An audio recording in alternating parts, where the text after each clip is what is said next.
Patrick Mahomes is basically God playing quarterback. Chiefs Kingdom Live. So on at it. What's hot?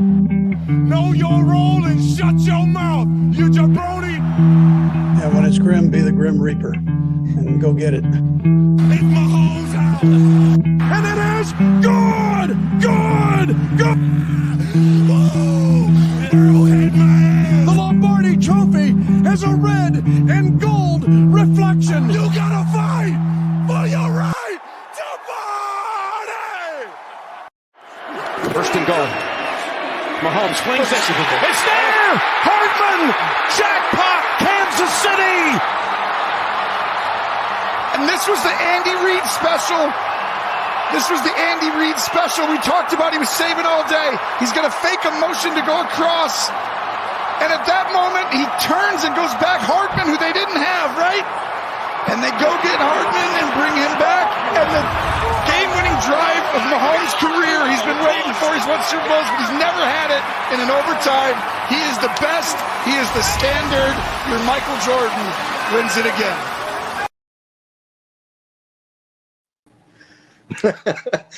Howdy, Chiefs Kingdom. It's Wednesday. It's 8 o'clock. It's Chiefs Kingdom Live. Thank you so much for joining us. If you would, real quick, before you forget, make sure to click or tap that like, click or tap that subscribe. Tell some friends, tell some family members, tell some Chiefs fans, help spread the word. We'd sure appreciate it. As you can see, we have our special guest, John V. himself, joining us from the Locker Room Rant to break down this 2024 NFL season. We put together a special intro there for John V. We wanted to start him out at like a nice even keel. We didn't want his blood pressure too low starting out here. We want him at a 13. Oh. You know what? It didn't even show up on my screen. I didn't see anything. What did I miss? Nice. We can replay it if you want. No, it's good to have John V here. Everybody in the chat, or pretty much everybody, I'm sure, in the chat knows who John V is. He's the king of Ohio Niners fans. He's one of the hosts of the Locker Room Rant, which he kind of told me here before the show started that Tony and Nick and him are going to be getting that thing going, the three of them again. Definitely looking forward to that. If you're not subscribed to his channel over there on YouTube, make sure you go check it out. Locker Room Rant. Before we get into this show and start talking about this NFL season, how's everybody doing? Let's just start with our man John B. How are you, bro? Good to see you. I'm doing good, guys. I'm doing good. It's a pleasure to be here. Bo, good to see you. Nick, good to see you. Scott, you smug man, you. It's always a pleasure. John knows What's Mr. up, Smug. chat? The chat's good in here. There's Havoc. Good to see Havoc joining the chat here. Oh, Tennessee my Titans God. fan, I believe, right? Isn't Havoc a Titans fan? He says his Titans been cooking this offseason. Yeah. Good to see you, Havoc. Good to see you, brother. They got our guy, L'Jarius Sneed, bro. That hurt losing him. I'm not going to lie. Titans got a good one there. They got Calvin Ridley, too. So we'll talk about Titans a little bit when we get into our division picks here. Nick, how are you doing? I'm doing good, man. Just waiting for the season to get kicked off. I mean, just looking at the roster cuts today. I'm sure we'll talk a little bit about that. Some disappointments, some non-surprises, really. KC side, I don't know how the 49ers were, but other than that, just waiting for the season, bro. Yeah. Bo, how are you doing, man? We're doing good, man. It's kind of shocked Ian Book, our 4th-string quarterback, didn't make it. But, life goes on. Life goes on. Bro, after that last preseason game, I might have kept him over Olodokun or whatever that guy's. Man, that guy Oladokin? terrible. Yeah, whatever his name is. They both would bring me out there. I wouldn't have kept either of them either. I mean, look, dude, the Chiefs were rolling with Patrick Mahomes and Carson Wentz. So looks like we got Eduardo in the chat. Good to see you. Thanks for swinging by.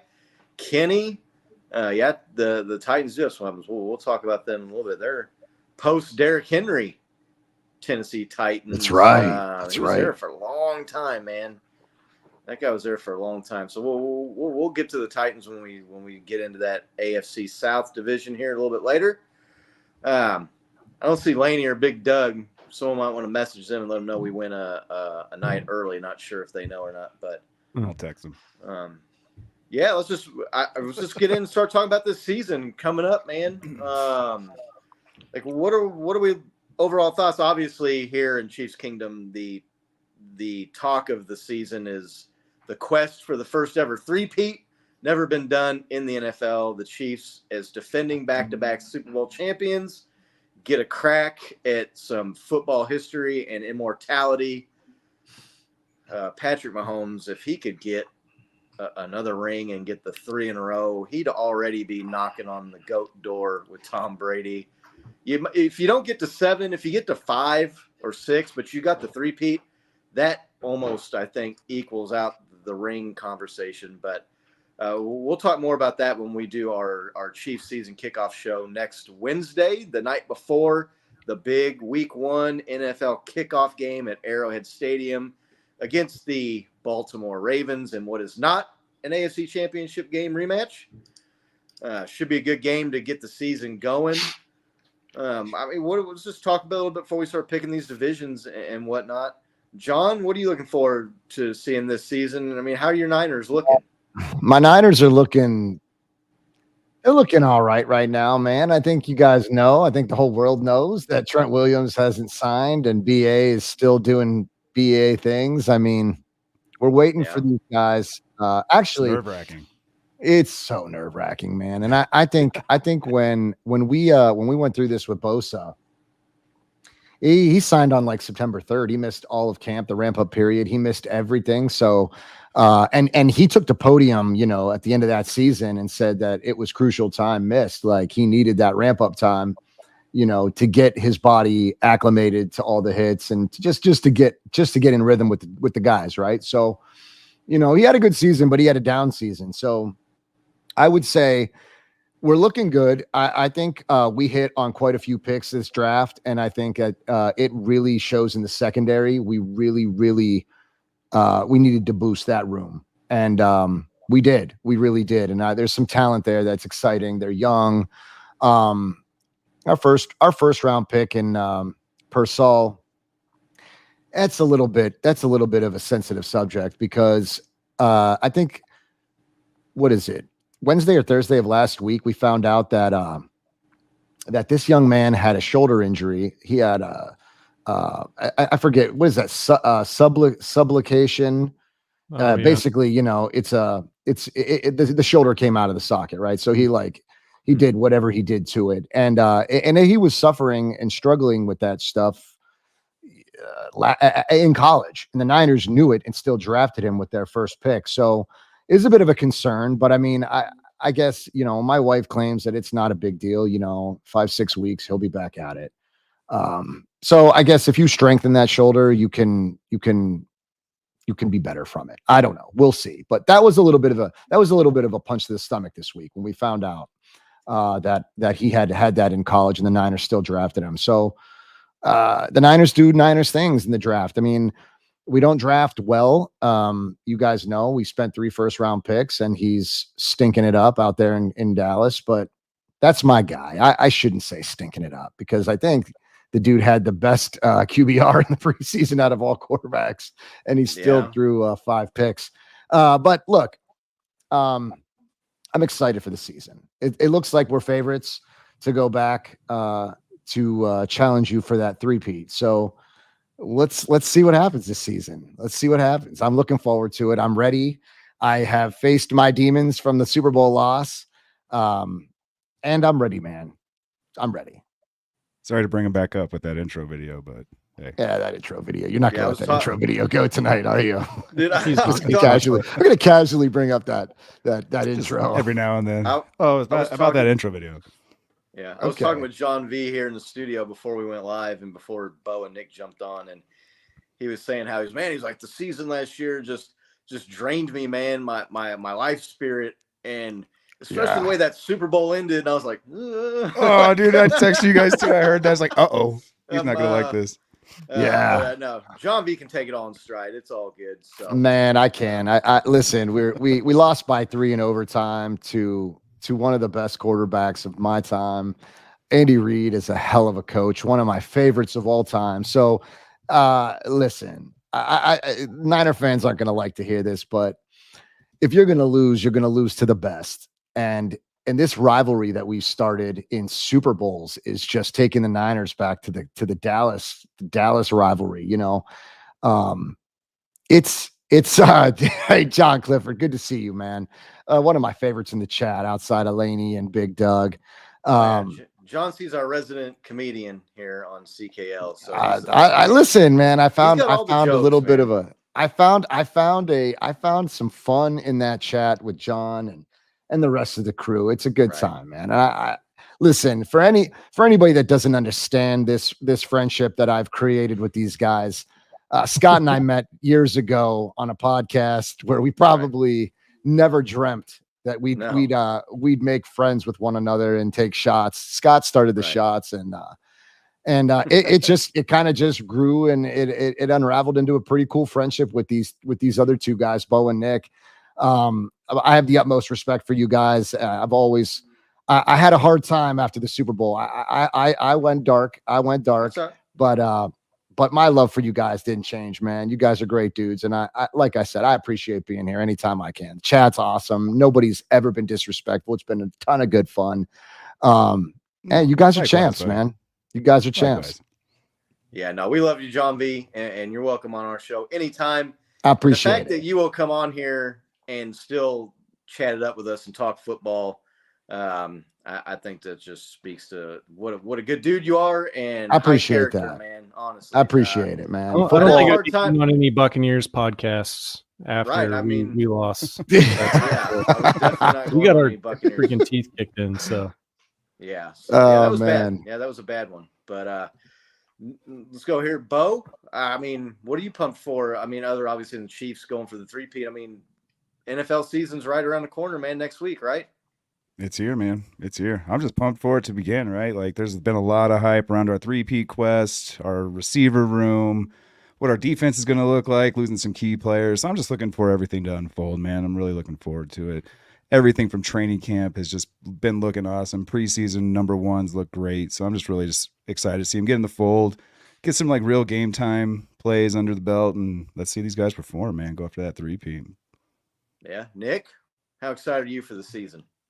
I'm just really excited to see what our wide receiver room can do, right? I mean, if you look at what we've got going into this year, with Rice and Brown, we just brought back Juju. I mean, we've got Worthy, right? A rookie who's looked really, really good in preseason. He's had some pop in training camp videos and practices. I'm just really excited to see the offense open back up, right? Because we were kind of, playing bunker ball a lot, where it was like, all right, let's go short. We'll score when we can, and then we will do our best to let the defense do its thing, right? And when we, it was a luxury having the number 2 scoring defense last year. It's not something that we're used to in the Patrick Mahomes era, definitely. So it's just I'm just hopeful that we're gonna have some more showtime Mahomes, right? Long passes and a deep passing game. So. Yeah, I'm looking forward to Joe Burrow is back from injury. And that kind of derailed the Bengals. John B, we were talking about, we've got this rivalry going with the Niners and the Chiefs and these Super Bowls and these games. But, the Bengals and the Chiefs had a pretty good rivalry going. And last year that kind of got derailed when Joe Burrow got hurt and missed some time. So, the Bills, the key rival there. Well, we're going to talk about them when we do our division picks here. But, Josh Allen, Stephon Diggs leaves, goes down there to the flashy new team in Houston, the Texans, right? So the Niners and Brock Purdy and just what he's been able to do, and he's outperformed my expectations of the guy. So kudos to him. Looking forward to that. There's some teams, the Lions are in the mix, a team that's never been to a Super Bowl. They were half away last year from making the first one. So can they do it? There's just a lot of good storylines and players coming back and new guys getting their chance and seeing from teams like what they can build on from last year. I'm looking forward to some fantasy football too. We'll be giving some hints and some tips throughout the season here for your fantasy football. Co-winners right here in different leagues. There you go. We know what we're talking about. That we do.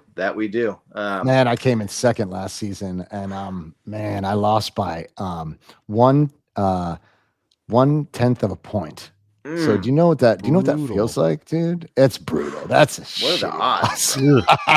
Oh man, but it's all good, man. It's all good. I love fantasy football, man. It's been some time. I've had injuries take me out of the game for a while, but last year felt good, man. And I did it with a good team. I did it with not the best team, but like, I don't know, man. I made my team got healthy at just the right point, and I came from the basement, won like 7 straight. It was amazing. It was probably my best fantasy season ever in a league that I've been with the fellas like for like 15, 20 years. Just an awesome league, man. So yeah, shout out to D'Amico Ryans and those Houston Texans. My God, right. Man, it's you look at Robert Saleh and it's like the opposite. It's like, you're supposed to be better than this. Like D'Amico, man, shout out to you, my man. You're building a squad out there. You got your quarterback. You got some receivers out there too. So it's going to be an interesting season for the Houston Texans, definitely. Yeah, Aaron Rodgers comes back after playing 2 plays last year. Future Hall of Famer in New York, and that's another one of your guys out there, right? The coach there. So he's just not doing too well, man. Like D'Amico came out of the gate, man, made a playoff run right year one. It's CJ Stroud, not Zach Wilson. That makes a big difference. Yeah, it's huge. But let's see. Last year, Aaron ran around the field with the flag, and then he took a few snaps, and the next thing you know, it's lights out. Like, dude, what happened? But then he's also like the fastest man to come back from an Achilles tear. So I'm looking forward to it. Week 1, Niners versus the Jets, guys. Healing properties of ayahuasca. Healing properties. Yeah. I told you, Bo, I'm willing to take that run if you will. Let's go. Yeah, I like dark trips, man. Let's go to the darkness. I think we can find a shaman on Craigslist. Let's see what we can do. Don't tempt me with a good time, man. We might have to live stream that. That sounds like fun. Well, let's just get into it. We're going to pick some divisions and talk about who we think is going to come out on top and give our takes on what we think the better teams going around the NFL are. We're starting in the NFC, and I believe we're going to the NFC North. Let's do it. The Minnesota Vikings, they moved on from Cousins. You had Jordan Love, another storyline from last year. Can that guy build onto what they were able to do the second half of last year? They beat the Chiefs last year in Green Bay. Did they? They took down the champs. So they're looking up. We talked about the Detroit Lions, and that's a team that's been building and building and building here for a handful of years. And they let go of Matthew Stafford and bring in Jared Goff, and Matthew Stafford goes and gets his ring elsewhere. But the Lions have been gaining steam for the last couple of years. Jahmyr Gibbs, I think, very easily could be the best running back in the NFL. The dude is just—he's nasty. Electric, he's nasty. Bro. He is nasty. So, go around and give our picks and just kind of tell everybody what we think about maybe like the favorites or what we're looking at in the NFC North. If you're following us on Chiefs Kingdom Live, you can go vote in the polls. Still, the polls are still open. Find us on all the social medias. We're on the internets. We're around. These guys are popular. Very popular. Semi-popular. Yeah, I have like 60 followers now, man. Famous. Yeah, he's getting big time, man. We're like V-list celebrities now. So. Right. Hey, oh man, it's good stuff. It's good stuff. All right, so who are we starting with? Bo. Let's go around the table. Bo. NFC North. I think Nick's got the slides here. Yeah. No, yeah.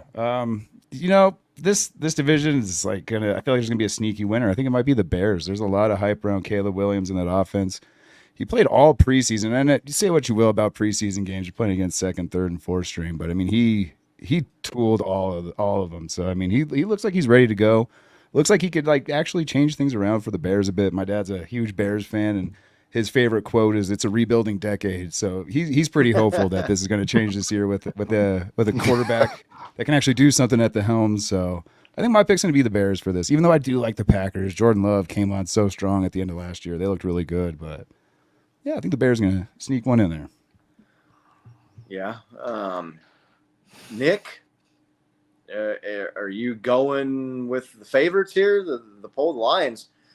I thought the Bears might get a little bit more love than that. Right. Well, the Packers I mean, Caleb Williams. So I went with the pack here. I feel like Love looked really good. I mean, even in a playoff game, right? Beat the Cowboys. I feel like they have a good head coach. And there's a lot of times where you see teams like the Lions, they kind of come up and they have a good season, but then they don't get kind of over the mountaintop, and then they fade the next year. So I think it's going to be a tough division, but I'm going with the pack here. Yeah, with the Bears bringing in Caleb Williams and the Lions obviously making the NFC Championship game last year, the Packers and the improvement of Jordan Love, and they went into that playoff game against the Cowboys and just stomped them last year, right? The Vikings with Kirk Cousins were a perennial playoff team here. They bring in J.J. McCarthy, and he is looking good, and then suffers the season-ending injury. His rookie year gone. Brutal. I was really disappointed to see that. This was looking like maybe one of the tougher divisions in the NFC. And if you're watching along here in the chat, make sure you throw up your picks for each of these division winners, these polls here. I rolled Lions last year. I went against the grain. I think everybody else picked the Vikings or I can't remember if someone picked Green Bay or not, but I'm picking the Lions again. I think they've got confidence. Dan Campbell, the guy is kind of like proving a lot of the haters wrong, right? When he came in and he gave that bizarre press conference and was talking about biting knees and biting people's feet off or whatever it was, people kind of were like, what's that all about? This dude, he's a little strange, but he's built a heck of a squad there. And Jared Goff has had a resurgence here with the Lions after kind of falling out of favor there at the Rams, and they swap quarterbacks and Stafford gets the ring. So I think you'd have to say right now the Rams still got the better of that deal. So, yeah, I mean, I'm liking the Lions. I What do you think make it's of be a battle. MCDC saying that he thought that was as good as they were going to do? He was so defeated after they lost last year. He's like, that's the best we're ever going to be. We're not going to get better than that. Like, yeah, you put that out there. Yeah, he I did. mean, that came down to a poor decision. I mean, your coach should have taken the field goal. I don't understand. Right. You won the game, essentially going on to the Super Bowl for the first time in your entire franchise history. Like that is a poor decision on Dan Campbell. But I do respect Dan Campbell. It's not something that he just pulled out of his ass in that moment. He'd been going for it on fourth down throughout the season. He reminds me of John Harbaugh. I think John Harbaugh is famous for doing that too. But nonetheless, is it my turn? Yeah. Go okay. ahead, man. I do love what the Bears have done. One of my best friends, he's a diehard Bears fan, and he believes that this season they put together a squad. They got Roma Dunze. They have more. They got a running game, and I think DeAndre Swift. The problem is Eberflus. I don't trust that man any better than I could spell his name. I don't believe in him. Nice. I think that he was the downfall of Justin Fields, and I don't think that he'll be the downfall of Caleb Williams, because I do believe that Caleb Williams is a far more polished product. So, with that said, I think my pick is the Detroit Lions, though. Their defensive line in the trenches, they're nasty. I'll just sum it up. I'm not gonna get into it. They played my Niners tough, but the better team won that day. So that said, I think that Jared Goff is a hell of a quarterback in the regular season, but I don't buy. I'm not sold on him in the postseason. So I think the division winner in this division is the Lions. Definitely. Yeah, I mean, you brought up DeAndre Swift. I feel like that's the one guy no one's talking about that the Bears brought in. That guy is good, man. He's a good player. Keenan Allen, they brought in Keenan Allen also. Keenan Allen, who he's getting a little bit older. He's up there in age. Chiefs Kingdom as well is very familiar with Keenan Allen with all those years with the Chargers. But you talked about the rookie Odunze, the wide receiver. But you look at the Lions, we were just kind of talking about Jahmyr Gibbs, and if he's not the best running back in the NFL, he's one of the top 2 or 3.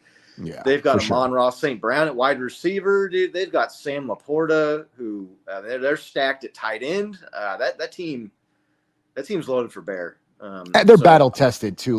They've gone deep into the playoffs. They know the experience is there. Dan Campbell he's respectable, man. He's done amazing things. Those guys will run through a wall for him, and he sells it. So they buy into, I forget their motto over there, but they bought in, man. They bought in 110%. Yeah, it's going to be like I said, if the Vikings would have had JJ McCarthy, if he would have stayed healthy, that would have been maybe the toughest division in football. Definitely maybe in the NFC. So let's hope that guy come back next year strong, and especially for our friend Race Car, who's a Vikings fan. Man, to get that guy and then to lose him before the season starts for the entire year, it's tough. Is brutal. So Nick, you went Pack, right? I went Pack. John V went Lions. Bo Bears. Bo went Bears. Bears. And I went Lions. So and did we message Laney and Big Doug? Did someone zap them a message? I haven't seen them in the chat. I'll do it. I don't. I know they'll want to get in here and pick these And so. the Bears signed Montez Sweat too. I'm forgetting all the moves that they made. Dude, they stacked their roster. It's going to be a great division to keep an eye on, man. Because Sam Darnold isn't it, guys. I'm ashamed to tell you, Vikings fans out there, Sam Darnold's not the guy. No, he's just not the guy. No, I mean he's not gonna take you to the promised land. But I feel like the guy kind of got a raw deal to start his career. I will say I don't know that he ever really got the opportunity. But look, he's got Justin Jefferson. And he's got Jordan Addison. I mean, they've got weapons. Their running back with Dalvin Cook and Alexander Madison was kind of the heir apparent there, right? And he fizzled out last year as a starter and is now with the Raiders, coincidentally. But Bo's going Bears, huh? Going bold, man. The Bears. The rookie quarterback takes them all the way. So in a stacked division.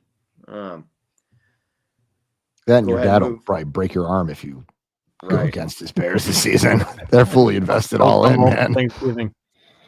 Yeah, Ron, I crossed him and I crossed Coach Ron in some practices, and it did not go well for me. So he's not to be messed with. He takes things serious. He's a serious guy. Work on your physical. He's been humbled these last 10, 15 years with the Bears, right? He's a much more mild-mannered guy now. Yeah, Coach Ron may or may not have made me do some wind sprints and some laps back in the day. When I was a smart mouth. He's a coach. Young kids. I remember we were watching the Eagles Chiefs game with Bo and his parents when Bo was staying in KC, and we were getting upset about, I think a punter shanked a punt, like Tommy Townsend shanked a punt. And Ron just looks over at us. He's like, these are human beings, right? They're not robots. I was like, I mean, you're trying to talk reason to me while I'm watching football. It's just not probably going to happen. Right. But right. A division that the NFC South, I believe we're going to do next here. Oh boy. Maybe not. Maybe we're going to have a blank slide. Oh, please wait. Let me reload this here. I don't know what happened. That was a rough draft in preparation. No, I think that's an upload problem, but 1 second. North. Dude, it just didn't upload any of them. All right, hold on. Well, keep talking, Scotty, while I get this going. Yeah, so look, the Bears, I will say, and I was going to get to this when we got to the Commanders in that NFC East Division. But look, man, like I would have taken Jaden Daniels over Caleb Williams personally. I know that's going against conventional wisdom, but Caleb Williams is the next Patrick Mahomes, and he's the next this and that. But I don't know. He was at a stacked Oklahoma team, and then he was at a stacked USC program, right, with Lincoln Riley. I mean, they didn't even make the college football playoff. Well, I mean, in defense, his offensive line was basically cobwebs. Yeah. I mean, there wasn't anything there to stop anyone. I mean, he was running for his life. But that said, I mean, look, to compare anybody to Patrick Mahomes is just foolish until they come and do it. Like, I mean, it's fun and it's engagement for everyone. But I mean, to say that you're going to be better than Patrick Mahomes or you're going to be the next Patrick Mahomes is crazy to me. Come in here, show us what you got. Let's go from there. Yeah, I mean, that hype made me. I can't. I think Bo's on the hype. Caleb Williams. I mean, was that the right pick over Jaden Daniels? You think, Bo? Dude, it's hard to say. They were like 1 and 2, so close, right? But I mean, for some reason or another, dude, he just edged it out for that number 1 pick. I'm with you. It was so close. I mean, one or the other. Time will ultimately be the determinant there. But watching Caleb Williams in the preseason, man, I see why. I see the hype, man. He's got a good feel. He's got a great arm. He's fast as buck too. And those all play well to what the Bears are trying to do with them. So I think they made a good choice. That's the North. I think they built up a hell of an offense around him. You know, they brought in Keenan Allen, like we said. That's a great veteran to have in the room with your receiving core, especially for Odunze. Like they have made a hell of a. The Bears have done a lot to build around Caleb Williams. They didn't really give this much love to Justin Fields, and I don't even think that those two are even. They don't even think they're on the same page, right? So I think Caleb Williams has got a good thing going, man. Daniels is a hell of a quarterback too. And he's got some great weapons in Washington. So it'll be fun to see both teams and how both these guys fare, you know, be good. Got our friend Melissa. Haven't seen her or talked to her in a long time. Good to see you. Heyo. Big Doug. Thanks for jumping in. Hope all is well. There's Big Doug. Him and Laney be jumping in here. So went ahead of schedule. I don't think they were ready for that. That means you don't have your notifications turned on, which is somewhat disappointing, but that's okay. We're gonna let it go. I'm not gonna take it personal. Yeah, if you don't have your noties on right now, you might want to go do that so you're not missing out like Big Doug and Laney here. But the NFC South here, Buccaneers won that division last year. Falcons are a team that people thought were going to be improved maybe last year. They go out and they get Kirk Cousins. When we give our picks, you all can tell you what you think about Kirk Cousins or not. But Panthers, kind of a disappointing team last year with bringing in the first-round draft pick quarterback who did not look good. The Saints are, I don't want to say a dumpster fire right now, but look, they got Derek Carr at quarterback, right? I think they got Spencer Rattler, talking about another OU quarterback, but not quite as competitive of a division, I don't think, as the NFC North's going to be. But let's go to the bottom here. Let's go to John V first, man. What do you think about this NFC South, and who do you think takes it? Man, it's hard to say. I love what the Falcons have done with their team, dude. I mean, they got Judon from New England, right? So they've bulked up their defense and they've been building that squad over there. I'm gonna say the Falcons. And I'm gonna say they do it very convincingly. I don't even think it's gonna be close. I think the Falcons win this division. Kirk Cousins, I'm 100% sold on Kirk Cousins. I like that dude. I think he's a great quarterback. When you build that team around him with weapons, they got Kyle Pitts. They've got what's his face? Help me out here. Who's the other receiver over there? Pitts is their tight end. Drake London. They got Drake London. Yeah, they got Drake London. They've got Bijan Robinson. And Rondell Moore. I mean, look at what he did with just what's his name? Look at what Cousins did with just Jefferson alone. Right. You know, so I think he can spread the ball as good as any quarterback in the league. So The Falcons are finally a contender in the NFC, I believe. I think they're probably one of the better teams in the NFC. And they did it. They did it all. They built through the draft and they made great trades. So I'm picking the Falcons undoubtedly, man. Bo? Yeah, I'm with John V, man, for all those same reasons. I mean, I had Dijon Robinson on my team last year, crushed it. I'm a little curious about that Kirk Cousins injury, though, right? Like, we're seeing 2 quarterbacks over 35 plus coming back from the same injury, and I'm really curious to see how Aaron Rodgers and Kirk Cousins do on that. That's fair. But both those guys are great pocket passers, right? So as long as they don't have to like scramble too much or anything, like we should see pretty decent game out of those guys, some pretty consistent throws from those guys. But I'm more or less curious to see what happens when they get pressured. But I mean, out of all the teams, out of all the divisions, this division, I'm so glad we're the ones playing all these teams this year, right? This kind of seems like a cakewalk division to have this year. And but with that said, I have to go with the Falcons though over everybody else. The Bucks, I mean, what they got Baker and everybody, but I think the Falcons can I think Baker found his. I think Baker found his system. You know, he played the best that I've ever seen him play within it. So hats off to Baker. I'm glad to see you recovered and saved your career. Yeah, I just think the Falcons have a little bit more weapons than they do. So for that reason, I give them the edge a little bit. Yeah, definitely.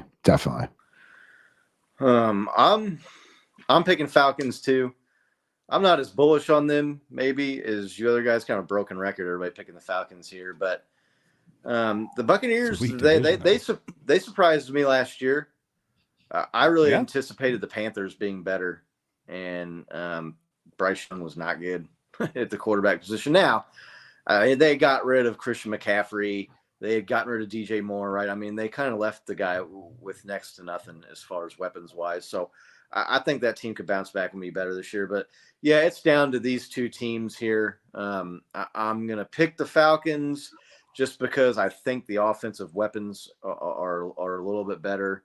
And like I said, Kirk Cousins, to me, he's one of these quarterbacks that he's good. He's just not great, right? And so if you want to be a Super Bowl contender, you've got to be in that next tier up from where I think a guy like Kirk Cousins is. But if the Buccaneers repeat as champions, I would not be surprised. I think it comes down to one of those two teams within a couple of games of each other for the division. But yeah, I'm rolling Falcons.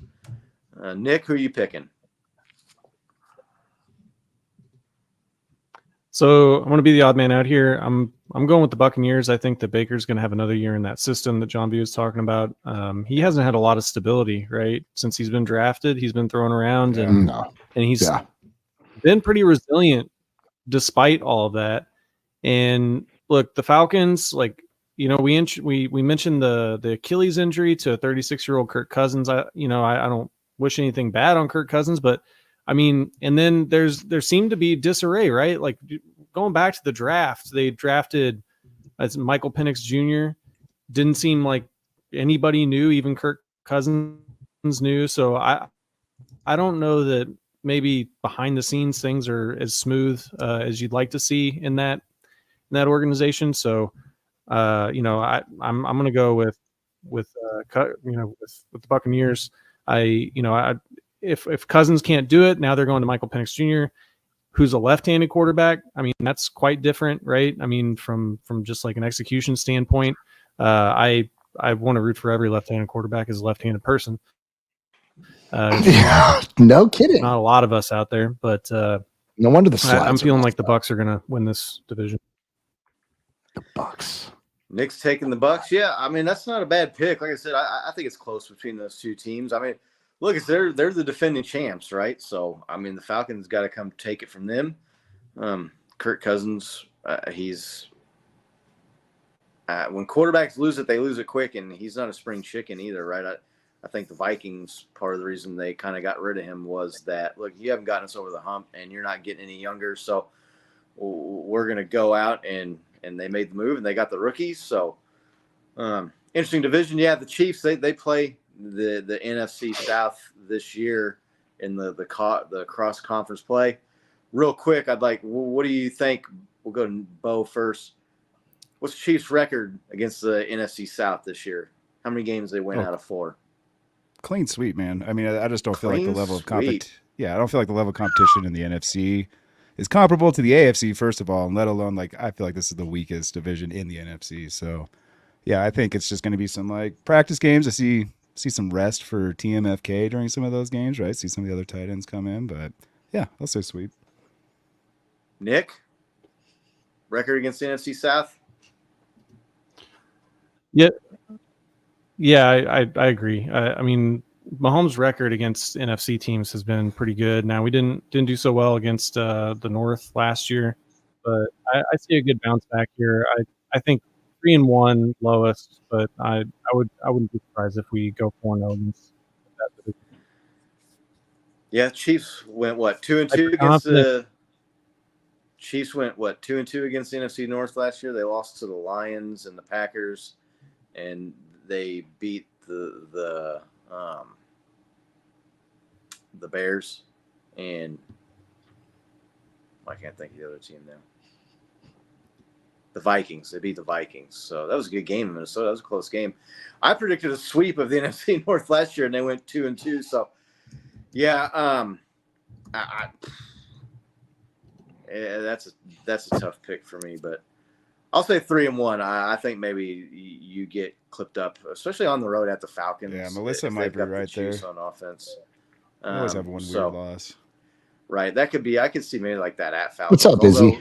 Although it's early in the game, so yeah, it's be interesting to see what they do there. I'm hoping for our man JT Campbell's sake, I'm hoping those Panthers have a better showing than they did last year. And they got some good guys. They drafted some rookies and they're building. So maybe expecting them to be good and be a playoff team was a little bit premature there. But they got the new coach, so work in progress there.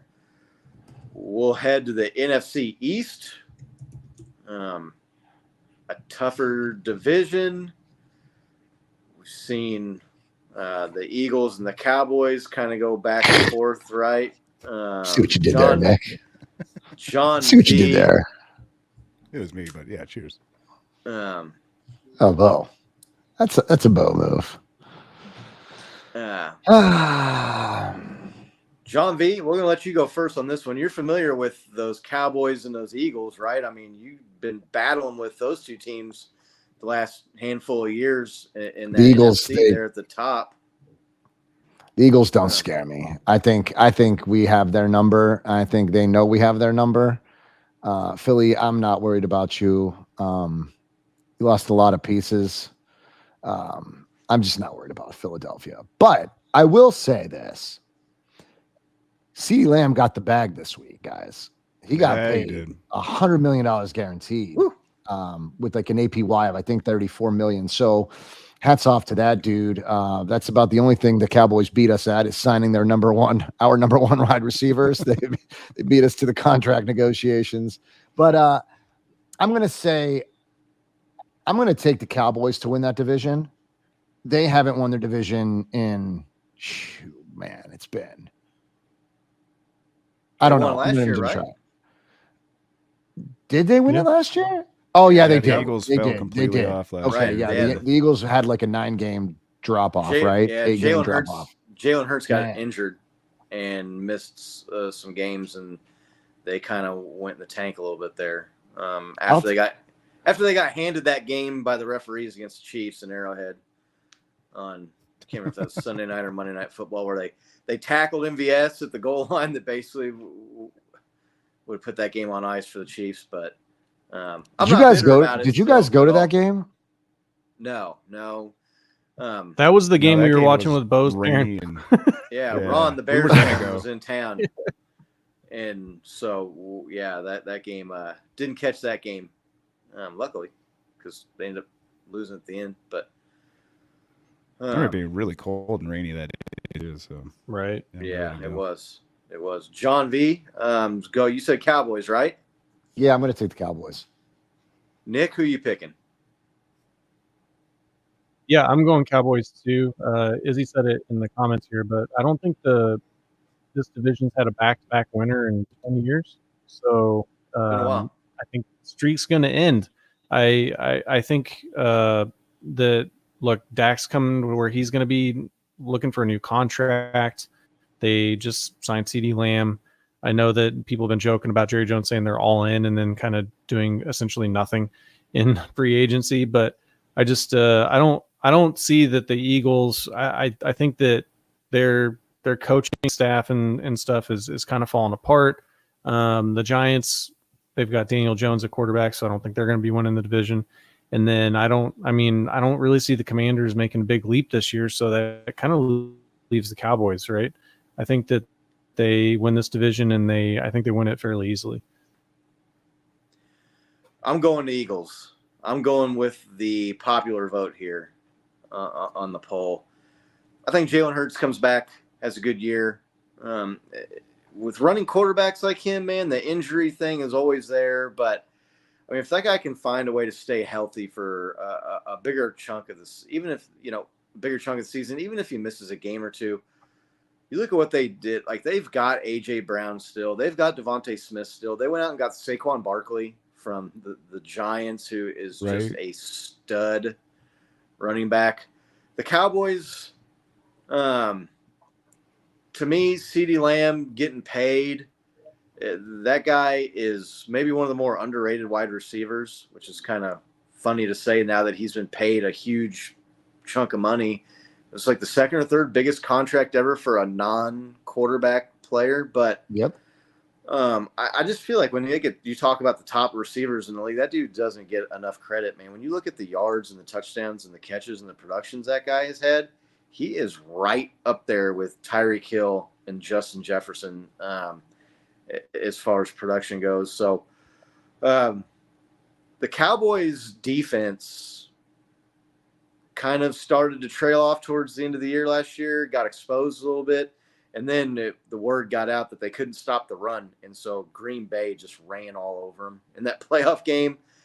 Dak is a guy, he reminds me a lot of like the Kirk Cousins, right? Throws for the big eye-popping numbers and regular season record. But you get into that playoff game, and he did it against the 49ers with interceptions a couple of years ago. He did it again last year. He had 2 interceptions early in that game that helped give Green Bay that lead. So, I think we see the Eagles come back out on top in that division and reclaim it from the Cowboys. So, I definitely think you see the Cowboys as a playoff team, though. Dak, I saw the other day, it's 3 years in a row they've won 12 or 13 games. That's not easy to do. So, they're definitely formidable and could go back-to-back in that division. But I'm rolling Eagles. Make sure if you're watching in the chat, you're throwing your picks in here. We'll try to get them up on the screen. Looks like Eduardo's rolling Cowboys. I don't know. Did anybody else pick Eagles in there in the chat? The thing is about Saquon is that dude's always injured, though. Great talent, but I mean, he's got quads that are bigger than refrigerators, but they also are problematic. So it's like, I feel like he's pulling a hammy or something. He's struggling with something, lower leg injuries. But, I think they can take some of the load off of him with Jalen Hurts running the ball and the passing attack that they have with Brown and Smith, right? He doesn't have to necessarily go out there. He was the entire Giants offense for how many years, right? I mean, they had nothing outside. They did nothing. They did nothing to build around him. Behind the O-line of the Eagles, I mean, that O-line gets talked about throughout the league, right? They're famous for the tush push, and that's because they're arguably the strongest O-line in the league, right? So, I mean, that can only do wonders for your running game. If you have a running back like him, I think we just see a different player altogether. Yeah. No Jason Kelce this year, though. Yeah, no Jason Kelce. I feel like he was the guy that really got his hand right under your ass and really just kind of he did. pushed you, you know, I mean, he was the guy, you know. Love that dude. Hell of a dude. I like him. Congrats. See, I mean, I've got a lot of coworkers that are Eagles fans who wouldn't, break my heart if they did well, but I don't know. I think that you're going to see them kind of taper off here. I'm not a believer in their coach. I mean, I just think that guy rubs a lot of people the wrong way. Everybody I know that's an Eagles fan was saying he should be fired last year. Just 1 year out of the Super Bowl. Just Philly's a tough market. It's a tough market to be in. So I don't know that he gets along with his quarterback all that well. I think I read reports that they were kind of going at it. Jalen can't read coverages. Doesn't I don't know. I think Kelsey was calling protections. I think having a center that can call all those protections for you takes a great deal of the strain off the quarterback, and I don't know who's going to make those calls now. I really don't. It's a Who big took his loss. spot? It is a huge loss. I think we'll see that loss. I think it'll be bigger than we think. That said, look, Saquon, I'd forgotten that they even added him. He should be a hell of a running back behind that line. But again, they find a way to mess it all up. And I'm still sold on Dallas there. There you go. Rolling the Cowboys. Let's get out to our man John V and a bunch of the folks here in the chat tonight's 49ers division, the NFC West. Yeah. Going back to that last poll real quick, too, I think the Giants are the only team to receive 0% votes in the division winner polls. I think maybe the Cardinals in this next one got 0 now that I'm saying that. But, yeah, the Giants didn't have one Giants fan come across the chat, and they probably picked somebody else, too, honestly. They're terrible. Daniel Jones is awful. They don't have a lot going on. We know we're not going to win. The Giants, so. Oh, the Cardinals and Seahawks got 0. Well, and then there's 2 people that got 0, so that's what I get for opening my mouth. Is there – I'm going to pick the 49ers to win this division again. But the Rams came on strong at the end of last year, and they played a hell of a game against the Lions in that – was that the divisional or the wild card round game? That was the divisional. Last year, the divisional. That was a hell of a game. And Matthew Stafford got hurt in that game. Oh, wait, no. I'm sorry. I thought you were talking about the Niners Lions. No, that was That was the championship game, Lions Niners. I want to say it was a divisional round. Yeah, it was. The Rams, they played the Lions tough. So them only getting 15% of the vote here. I was surprised to see that. I'm and Seattle getting 0. Seattle's coming back with a squad. They're going to be good this year. Seattle's going to be surprisingly good. You think they so? got Ryan Grubb. Oh yeah, they got Ryan Grubb from Washington. That dude had the nation's highest. I think he had the number one offense in college football. In like 2022, was it 2022? That being said, they've got some weapons over there. Tyler Lockett's still 100 years old in receiving years, but a hell of a speedster and a talent like no other. Yeah. But look, I'm gonna go. Whose pick is it? First and foremost, who's you picking? can go ahead, right ahead, man. Have at it. It's your division. I'm gonna take Your my division, Niners, bro. obviously, to win it. But I would be lying to you if I told you that the Rams and the Seahawks weren't going to give us a hard time.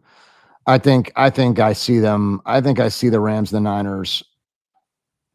I think we'll edge them out, as we always do. We play them in September at our second home field advantage stadium. I think the Niners and the Rams are really going to have a hell of a season this year. The Seahawks aren't going to be anybody to don't pass on the Seahawks either, man. I think Ryan Grubb is going to change that offense for the better. I'm looking forward to it, man. The Niners definitely going to win that division, though. Right. Puka Nacua, if he gets healthy, Kyron Williams, stud, yeah. Mm-hmm. They got the running back out of Michigan too, Blake Corum, right, to maybe give Kyron Williams a little bit of a break this year. So Sean McVay, he's coached a team to the Super Bowl twice and won one, right? So you got a Super Bowl winning coach out there in the Rams. So the Seahawks, the Geno Smith thing to me is kind of been fool's gold a little bit the last couple of years, and he's just another year older. They got a new coach. They got Kenneth Walker, right? They got some decent players, but that defense is a far cry from the old Legion of Boom that was out there terrorizing offenses. So, yeah, I could see them being a 500 team, but they're not someone I really see competing much for the division or necessarily even a playoff spot. Bo, Nick, anybody else not picking the 49ers in this division? No, yeah, I've got the 49ers. They just have too many weapons. I'm sure John V's Well, tired have you of seen hearing how many- this point about how their backs are kind of up against the wall. They have so many people to pay. They got to pay him this year. Next year's going to get a little squirrely when it comes to cap space. So I think they're well aware of it. Everybody on that team's well aware of it. Everybody on that team's hungry to play us again and finally beat us, right? So I just see them like no holds barred this year and just running house across the entire league. I think we see him again in the Super Bowl. So I wanted to ask you guys a question before you make your pick, Yeah. Scott. No, you know what? No, wait. Go ahead. Make your No, you picks. go. Make your No, picks. Which question? Throw it out there, man. Did anybody catch Monte Teo's little spiel on the Niners and how he felt that we looked defeated, that losing a Super Bowl, losing twice to the same team? I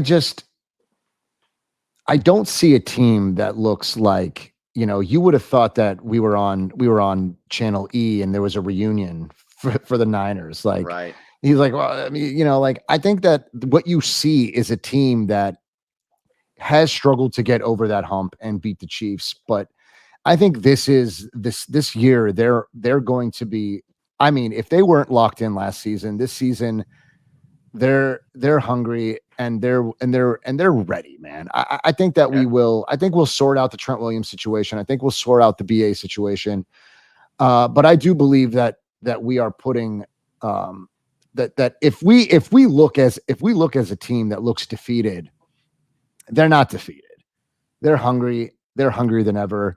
I don't buy that shit from Monte Teo. I think, you know, you had a make believe girlfriend, so we're not going to take anything credit. We're not, you know, nothing you say, Right. you know, and it's crazy to hear it, but I understand. I see a lot of it on the timeline. I see a lot of people from different teams saying that the Niners don't look like the same team, that they look like they're gassed. They look like they're not, that they lost their hunger, that their Super Bowl window closed after that loss in Vegas. So they hear that. They hear it. I don't think that they agree. They're working their asses off. So I think the Niners are this is our year, man. And I think, you know, make or break. This is it. Yeah.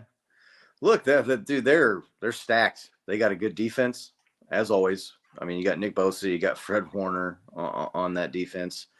On the offense, Christian McCaffrey, Debo Samuel, George Kittle. You know, I've kind of jokingly called him George Brittle. If he could have a full healthy year, again, that guy is one of the top shelf tight ends in the NFL. Brandon Ayuk, his situation, not sure. It looked like he was for sure gone there for a while, and now maybe he's not gone and he's going to be on the team. So, yeah, I mean, they're it's going up to and win that down. division. Nick, you're picking the Niners, right? I don't know. Have you seen how many picks Brock Purdy threw in training camp? Yeah. We have heard that. We've heard that. He threw quite a few last season too. I'm not picking anybody. You've heard that ad nauseum 1,000 times from every talking head. Yeah, look, I think that they're going to win. I think it's going to be probably more contested than that poll showed. You know, so I'm still picking them to win. But I mean, you've got Puka Nacua is going to be another year into his career with the Rams there. I think they're going to be a good team. But I mean, the 49ers they just have all the talent in the world. They have a good coach. So it's an easy pick for them to win the division. Yeah. Well, that's a clean sweep around here. Looks like everybody in the chat is picking the Niners. So that's pretty much. I mean, if they don't win it, that's going to be a huge disappointment for that. I wasn't watching team. the chat too close. Did anybody not pick the Niners? No, everybody picked the Niners. No, everybody in the chat's picking the Niners. So we'll move over to the AFC, the conference of our Kansas City Chiefs. We're going to go to the AFC North, which is a very interesting division. We talked about the NFC North being stacked. The AFC North equally stacked. I mean, you're talking about 3 playoff teams out of that division last year, right? Right. Yeah. The Ravens, the Browns, and the Steelers. We'll go to Nick first on this one. I don't think we've gone to him first yet. Nick, what are you thinking about the NFC North? What are you looking for, and who do you think takes that title? Yeah. Look, I think that this is going to be. I went Bengals here. It's tough. The Ravens were such a good team last year, but talk about a demoralizing loss, right? People are talking about the 49ers hanging their heads. The Ravens, they got beat at home, and they only really put up 7 points until almost the end of the game, where then they kicked a field goal, so they put up 10 points at home. They do have Derrick Henry, but I mean, Derrick Henry's just another year older, right?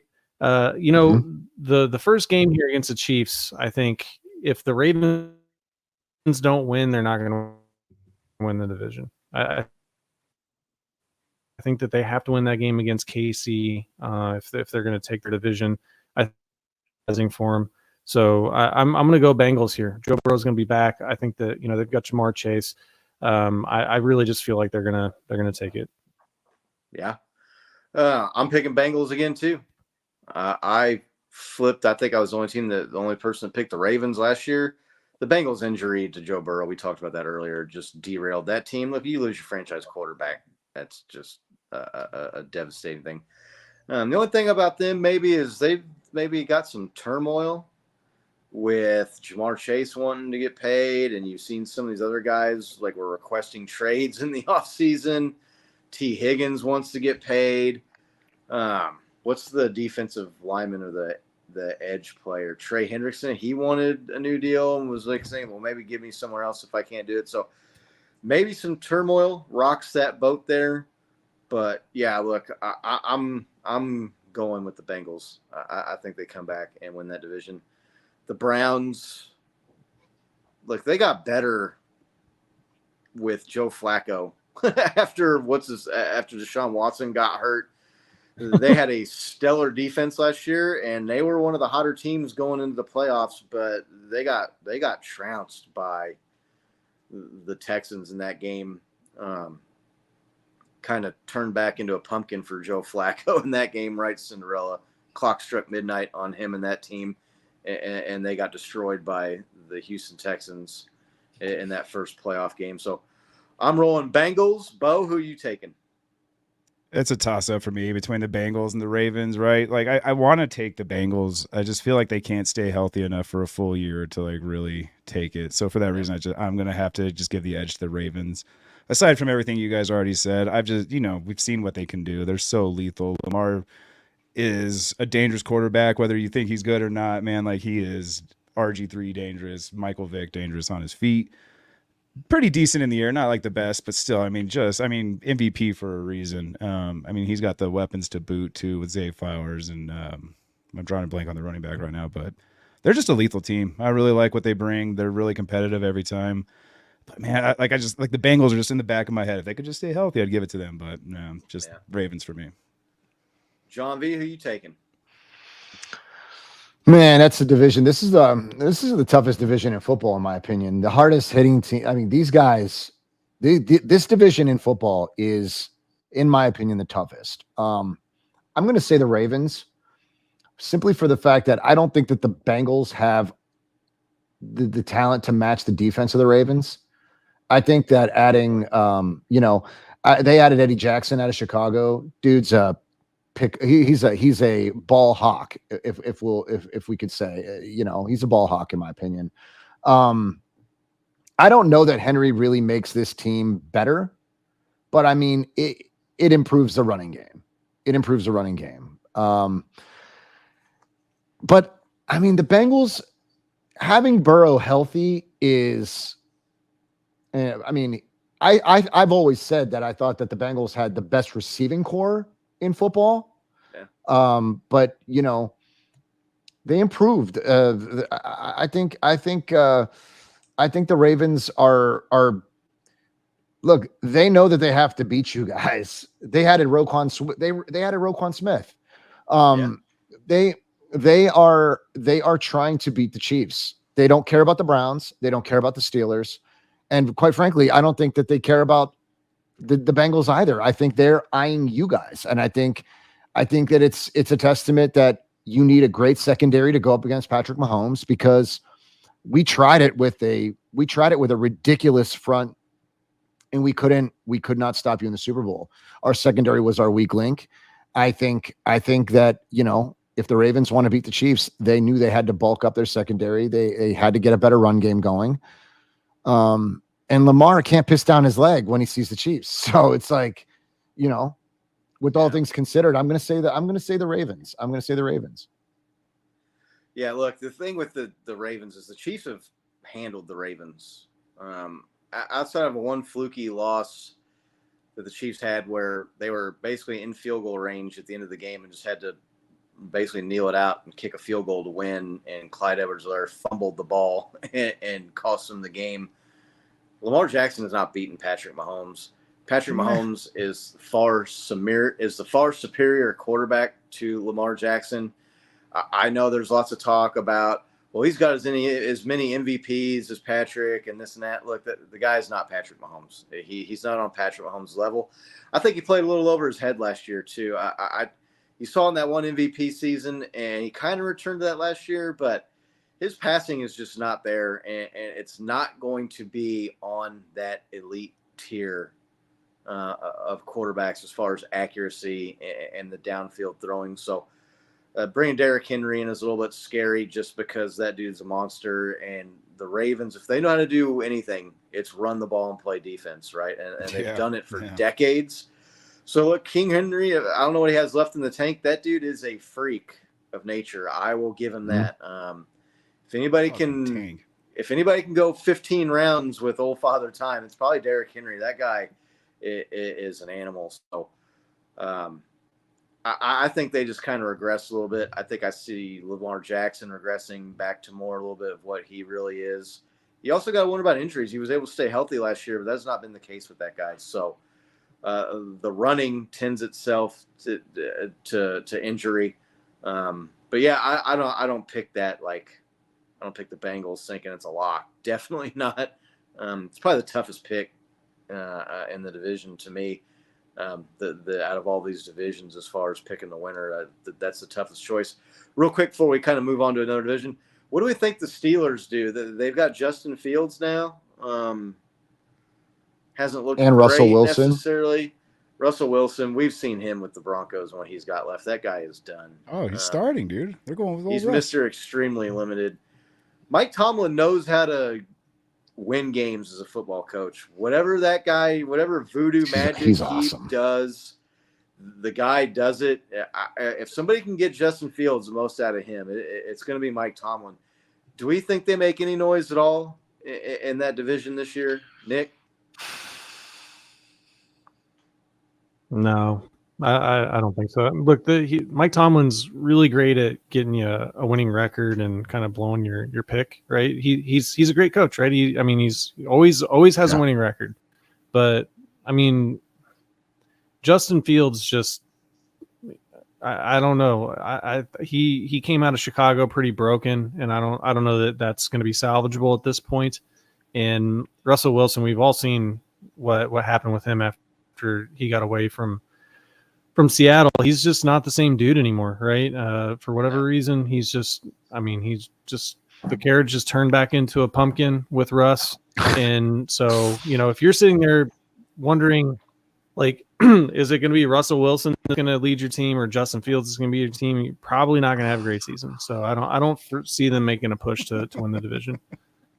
Pretty overwhelming. Go ahead, Bo. I said normally it's going to be bad when your teams has a quarterback dilemma. You can't really decide between one or the other. It usually doesn't go well for the team. But as Nick pointed out, if you're going between Justin Fields and Russ Wilson, man, that's a bad spot to be in. Pretty overwhelming in the chat here that the Steelers are not going to make any noise. And first losing season incoming is the consensus in the chat as well. John V, do you see the Steelers having any juice this year? I don't think so. I think it's pretty clear, man. I think, look, Justin Fields made some noise with the Bears at the end of the season. It was a little too late, but they won some games, right. and he can get you if he's rolling. He can get you. He's young. He's got a lot of speed. If he's healthy under the right supervision, I say, I think that Justin Fields can be a problem, but I don't think that they have the talent at receiver to really make noise in that division, right? They were really trying hard to get BA. I'm sorry, I call him BA. They really wanted BA. George Pickett is great. Pickens, I'm sorry, Pickens. I was thinking Pickett, the quarterback. Kenny Pickett, the quarterback Kenny they got rid Pickett. of. Anyway, George Pickens is he's great, but he's not enough. But I also see that they did choose to go with Russell. Russ, I believe, again, in the right system, I think Russ can be a decent quarterback. That said, I don't think that he was welcome in Denver.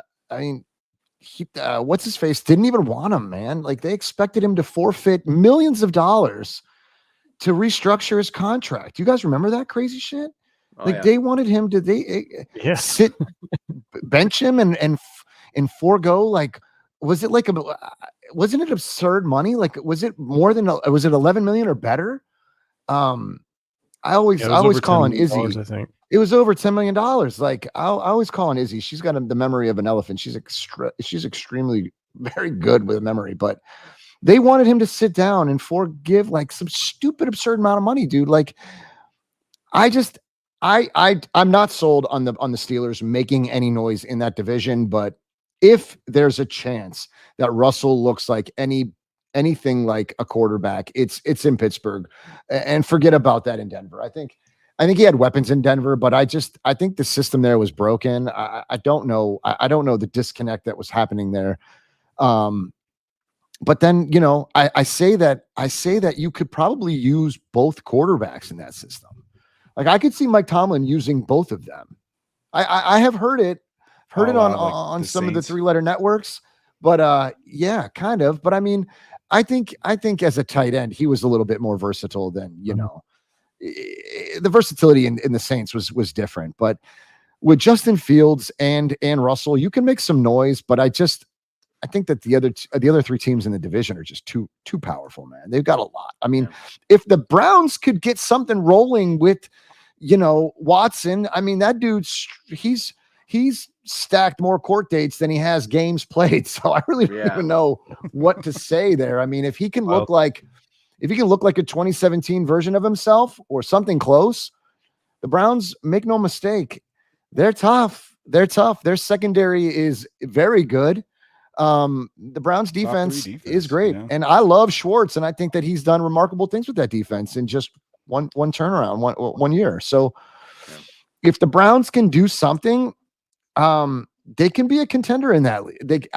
I'm not sold on Watson. I'm sorry. I'm just not sold on him. Yeah, you're not. And Nick Chubb is gonna sit out the first 4 games of the season. So their run game is pretty much, I don't know, man. Nick would kill me if he heard it, but I just don't think that the Browns have it, man. I know that sounds crazy, but without Nick Chubb, and if Watson can't get it going, I don't know, man. I don't know. Man, I think it's gonna be tough. When the other quarterbacks in your division are Lamar Jackson and Joe Burrow, if you don't have a guy that's playing at that level, like, you just don't have a chance. Right. Yeah. Yeah, I mean, I don't think the Steelers will, but for somehow, some way, they always seem to find themselves in the mix and winning games. So, but yeah, I mean, they did it with Kenny Pickett. They did. They made a little bit of noise with Kenny Pickett. So with two capable quarterbacks, I don't know, but I still don't see them. I don't see them making any noise. Like, I don't think they could beat the Ravens, and I don't know. They may sweep the Browns. I don't know. They play the Browns as good as anybody. So we'll see. Right. That's a big rivalry there, Browns and the Steelers. So AFC South, our man Havoc was in the chat earlier. Tennessee Titans. The Texans were the surprise team of the NFL last year, right?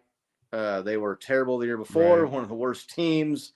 They get the early pick and they take CJ Stroud, and he has one of the best, best rookie quarterback seasons I can remember. I don't know anybody can think of anybody else here that came as rookie.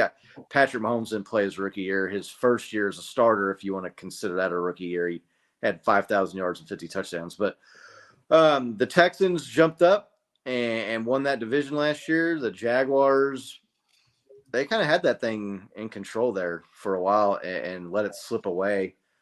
Let's go to Bo first here. I don't know if we're going to Bo first. Bo, who do you think wins this division? I'm with the poll, man. I'm on the Texans. I just remember last year I drafted CJ Stroud on my fantasy team, and Mr. Smug here was not in the 15th round or something. Yeah, it was late, man. I was like, yeah, I got this League kid. winner, He's showing some stuff. And then I put him in because I had the Prince, the other quarterback in this league, just not doing anything either. So when I traded him out, man, it was just the perfect timing, perfect trade Smart for that. move. But no, I mean, there's no reason for me to see him fall off by any means. I mean, when you see somebody with that kind of talent, they kind of stick with it.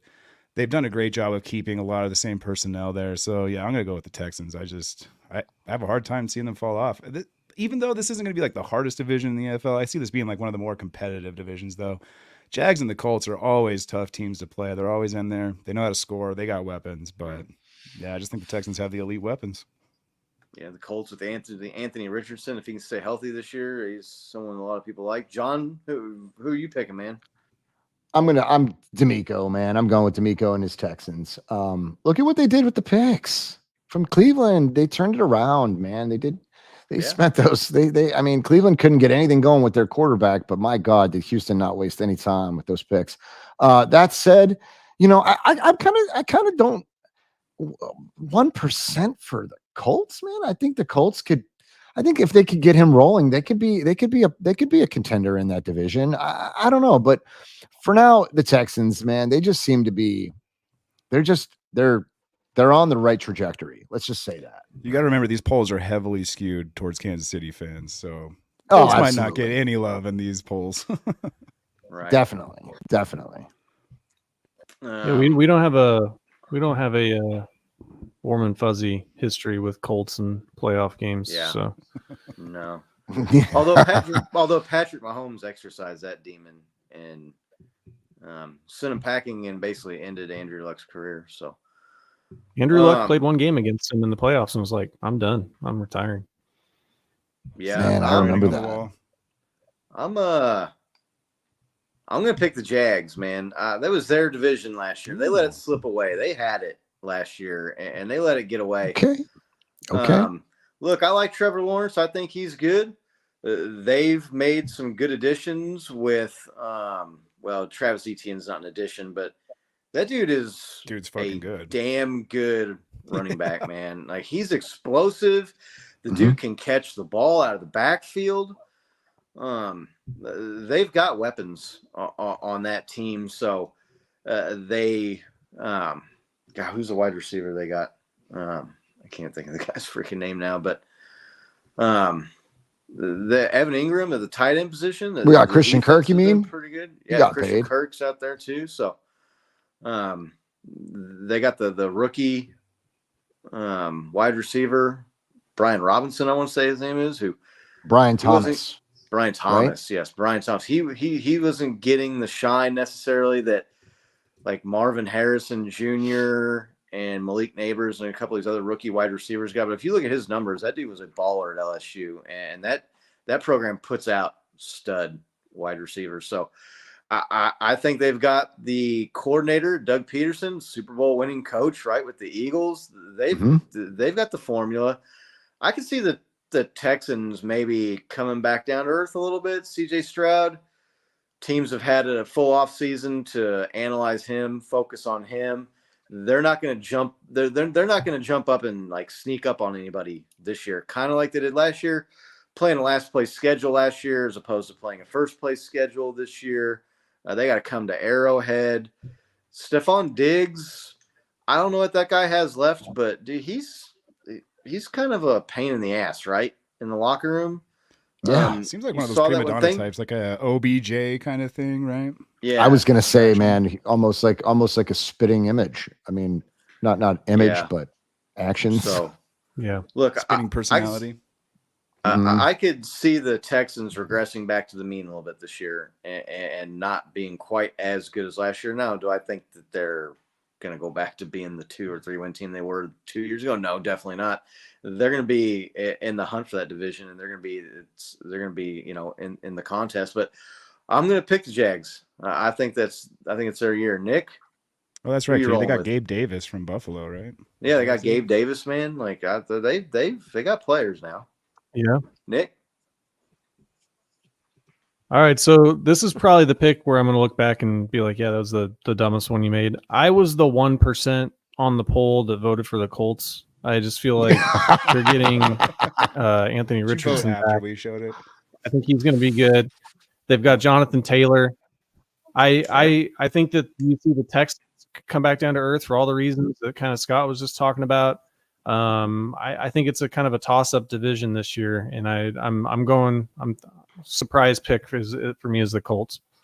Yeah, they got Michael Pittman, the wide receiver, who he's a good receiver. So Nick's going Colts. Yeah, I don't know what to think about Anthony Richardson. He was a guy that didn't do a whole lot at Florida, but then just had like a fabulous combine, right? And then all of a sudden it was like, oh, he's the guy in the draft this year. Like kind of came out of nowhere.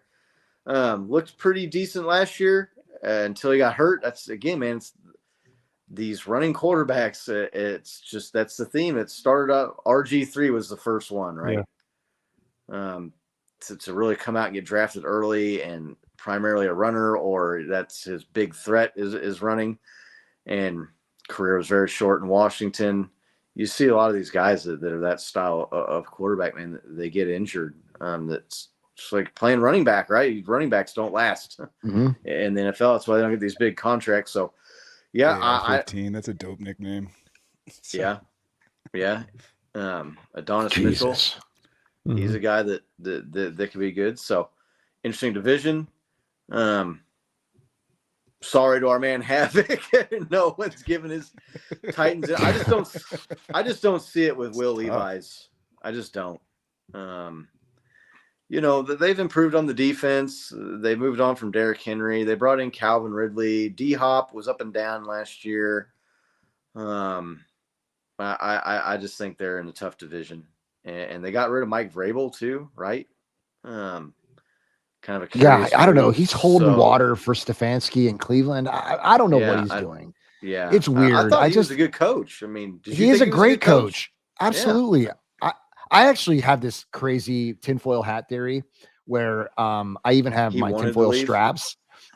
He wanted to leave, and I do believe that he took that position, because I don't even know what his position is in Cleveland. I think it's like assistant to the, I don't know, parking lot attendant. I have no idea what he's doing there, but I do believe that he's just getting closer to Columbus so he could take Ryan Day's job and be the next head coach of the Buckeyes.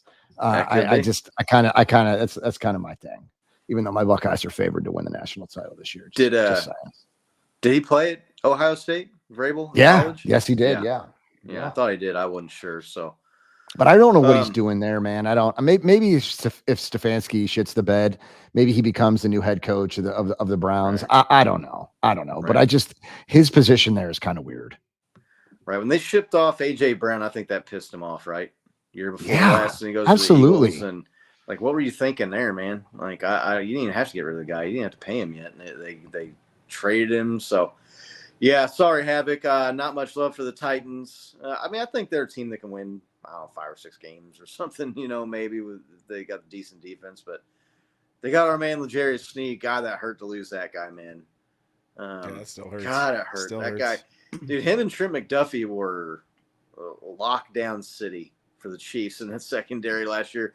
Big part of the reason they won the Super Bowl, right? And got to it, yeah, for sure. You look at Trent McDuffie, he breaks up the pass and got to it, against Brandon Ayuk, right? Was that Brandon Ayuk in the end zone in the Super Bowl? Yeah. Or no, it wasn't Ayuk. It was Debo. Jennings. It wasn't Debo. Yeah, Jennings. It was Jennings.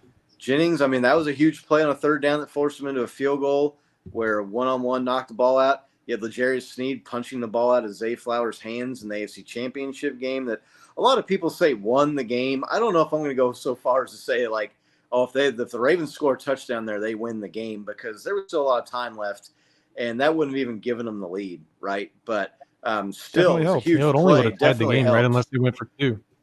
Right. Yeah. So, look, I don't know if that you can say like, oh, that was, if you don't make that play. I see a lot of people say that online. That if he doesn't punch that ball out and Zay Flowers scores that touchdown, they win the game. I'm not going to go that far, but it was a huge play, and those guys were locked down all year. So that was a tough loss. So That's your guy, Izzy. That's your guy. Who's that? Izzy? Oh man, Izzy. She loves Creed Humphrey, man. That was her guy, man. Yeah, he's a boss. Oklahoma, OU, right? So Big 12 player, but yeah, let's go. Let's look to the AFC East. There's a very interesting division, right? To me, you got storylines all over the place. You've got Josh Allen without Stephon Diggs now. If you go back to Josh Allen's first year, I'm not going to say he was ordinary, but he was not Josh Allen, right? Before they got Stephon Diggs. That defense has aged on them. They're a team that is moved on from some big name players. They lost basically all of their wide receiving core with Gabe Davis and Stephon Diggs leaving. Mm-hmm. The Dolphins were the most electric offense in the NFL last year. Put up a 60 burger or something on the Broncos in that one game. Mm-hmm. The Jets with Aaron Rodgers coming back, Hall of Fame quarterback after 3 plays last year. A lot of question marks on all these teams. Or the Dolphins couldn't beat a team with a winning record last year, even though they had the glossy record and lit up the scoreboard like a pinball machine. Couldn't get it done against the better teams, and ultimately that's why they had to go on the road and got smoked by the Chiefs in the coldest football game I know that I've ever been to, and probably will ever be to. The black spot underneath my toenail finally went away after about 3 or 4 months. So I was just about to ask if you still had it. Like, I was starting to get a little worried, man. Like, I'm not gonna lie. After about 2 or 3 weeks, I was like, man, like, is that thing getting bigger or what? But is this really dude? Do I have to go to the hospital? Is that gonna do? Were you gonna lose your toe? What was happening? I don't. It was cold, bro. It was How come cold. this is the first There time? were 34 you weren't really putting that out. reported of frostbite. No, we talked but then about there's people like Scott that don't report it. Right. Yeah, we talked about it on the show. I don't know. I don't know if frostbite just goes away on its own like that, but it did. Oh my god! Thankfully, but Nick, let's go to the top, and we'll go top to bottom this time here. Who are you picking AFC East champion? Look, this is tough. I think the Dolphins are hungry this year, right? We talked about it a little bit on our show, but I think they're going to be motivated. I think the Bills are going to regress. I mean, they were signing MVS, right? So I think they're kind of grasping at straws for their wide receiver position. Nothing against Josh Allen, but I think that they're really, like, what you saw in the postseason was them trying to beat a team by not having Josh throw downfield, right? And so, and it didn't work, right? It just didn't work. So I think the Dolphins are going to take the division this year, but I wouldn't be surprised if it was the Bills, to be honest. I mean, I do think that Allen is a quality quarterback. He can elevate the play of those around him, and I mean, he's kind of a one-man show out there for them on offense. So I picked the Dolphins, but I think it's going to be a contentious division. Yeah. I'm taking the Jets, man. They've got a good defense.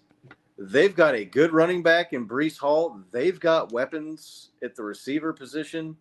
They gave the Chiefs all they wanted last year with Zach Wilson at quarterback. You've got Aaron Rodgers coming back, man. The Bills, we talked about. I picked them as like the team I thought would regress last year, and they were a Kadarius Toney foot offsides away from not even making the playoffs last year. So,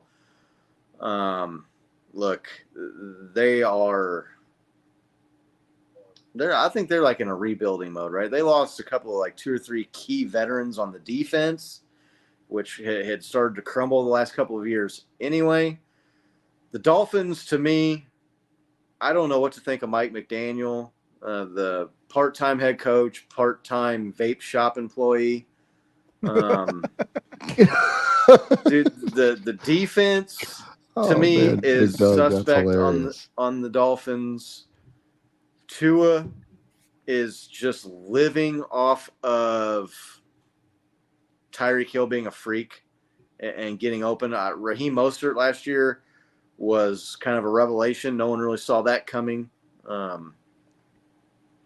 He's injury prone. Devon Achane is a good player, but look, that team couldn't beat a team with a winning record last year. So the Patriots are hot garbage. Hope you enjoyed your dynasty because it's over. Yeah, I'm going. What an amazing dynasty! I mean, if they were my team like and we were dog water right now, I would be sitting back, kind of like, yeah, this is what happens when you have the greatest, right? And God, Jesus. I'm going. This is my one kind of like I'm going out on a limb pick, and I like Aaron Rodgers. I think he's one of the 3 or 4 best quarterbacks in the NFL. Yeah. I know he gets a lot in NFL history. I know he gets a lot of flack for only winning 1 Super Bowl and a lot of like playoff losses.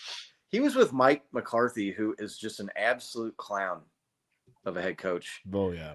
The only reason he's still a head coach in the NFL is because he's willing to go down there and carry Jerry Jones water, right? I mean, that's why he's coaching down there in Dallas. We also made it super difficult on him in the postseason. Yeah. 11 times in a row, maybe. Right, but there was a couple of those games he should have won.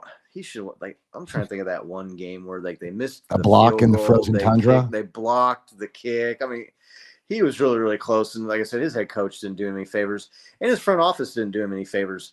They would go out and freaking draft quarterbacks in the 1st and 2nd round when he's still on the team.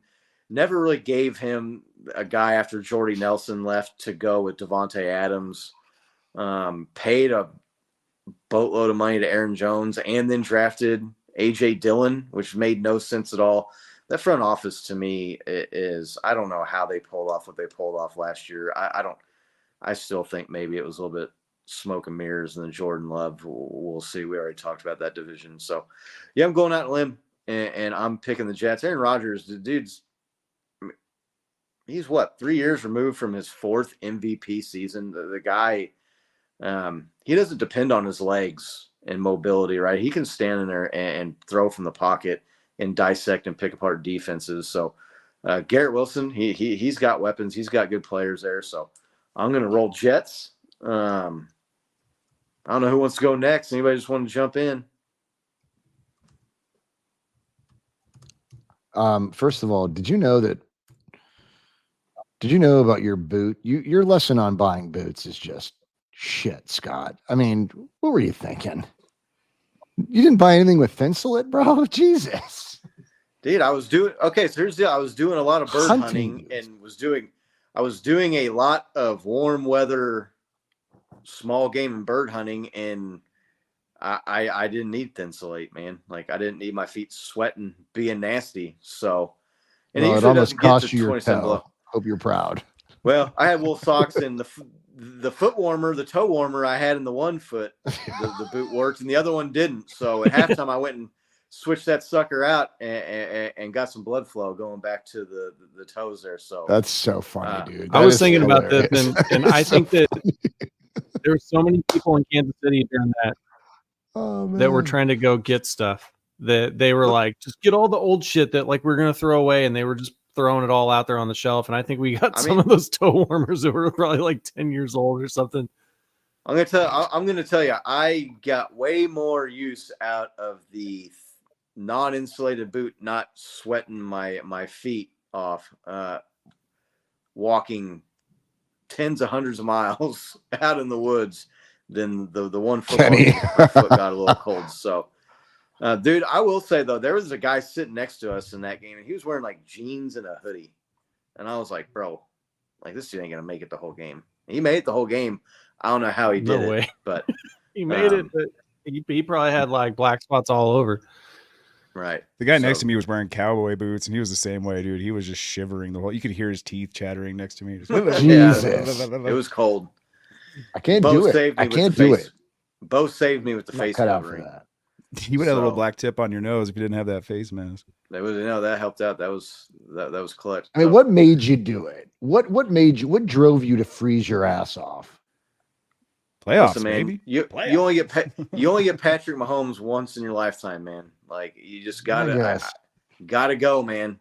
You gotta go watch all the Patrick Mahomes playoff games you can. And the way it shaped up too, the way we were seated, it was looking like we were going to be on the road the rest of the playoffs. So that was the only playoff game we got to go to. That was the only home playoff game we got last year because we played the divisional and the championship game on the road. So memories were made and toes were saved, thankfully. John, who are you going to pick to the AFC? AFC. Bo, Man, whoever's going. I go ahead, Bo. Pick your team, man. Or guest here. I don't know, man. I want to see. I All really right, want to all right. see how. I really want to see how Aaron Rodgers fares week 1 versus us. And I may change my opinion, but I think for now I'm going to go with the Dolphins, man. I think Mike McDaniel has something special going on over there. I mean, I don't think Tua's as bad as I really made him out to be. He was in the MVP conversation last season. But if they can stay healthy, I'm going to take the Dolphins. The Bills, outside of MVS, I really don't know another receiver they have on that team. I couldn't tell you. They got the rookie Keon Coleman, but he's not. But he's was it Malachi Corley? You mean? No, he's not a receiver. I'm trying to think. What the hell? It's Keon Coleman or something like that. Yeah, I think you're I right. was thinking about. I think you're right. I was thinking about drafting him, but his draft profile was not looking all that good. I think you're right. So outside of that, I really don't know what the Bills have. A dual tight end in Kincaid and Knox, right? Yeah, Knox is okay. He's not a Kelsey or a Laporta or a George Kittle. I mean, yeah. He's not on that list. I think it's the Dolphins for now, unless I know the Jets have a loaded defense. I know they're great there.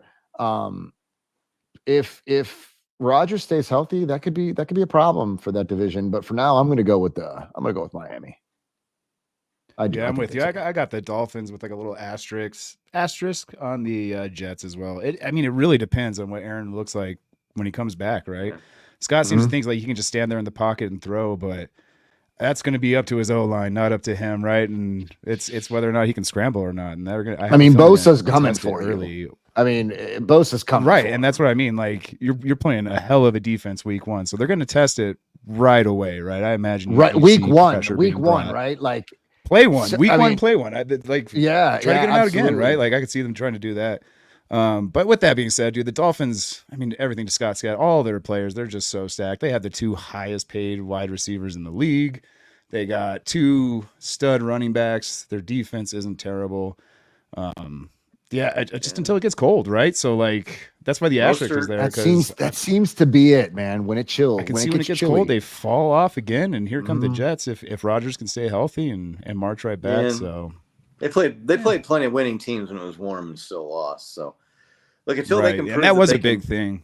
Until they can prove that they can do it, I'm just not going to buy that they're there. So no, yeah, and they played a lot of teams last year with a losing record that really inflated how they looked, right? Like that was the biggest talking point. Is you'd see the stats against losing records versus winning records, and they would fall off. But then the cold weather too is also a thing with them annually. It seems like so. They have A-Chain. They have a good running game. That was Mike McDaniel's specialty. He was the run game specialist in San Francisco as an assistant to Shanahan. I don't know. Yeah. I think like you said, they're good till it gets cold. Yeah. I'd like to see Big Doug walk about 8 or 9 miles in October when it's 80 degrees. 1,000-gram thin slate boots and see how your feet are feeling. Hunting, trying to track down some. He used to both ways in the snow, Scott. So uphill, both ways. That brings us to the last division to pick here. this is almost like the NFC West, right? I mean, the 49ers, the clear favorites to win the NFC West. The Kansas City Chiefs are the clear favorites to win the AFC West.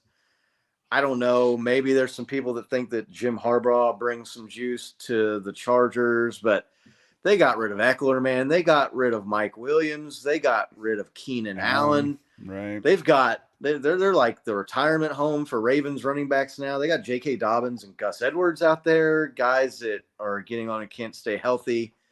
I don't know what they've got out there other than Justin Herbert, who really, after his first year or two, you look at his numbers last couple of years. Now he was injured last year, so that's part of it. But he's kind of faded a little bit.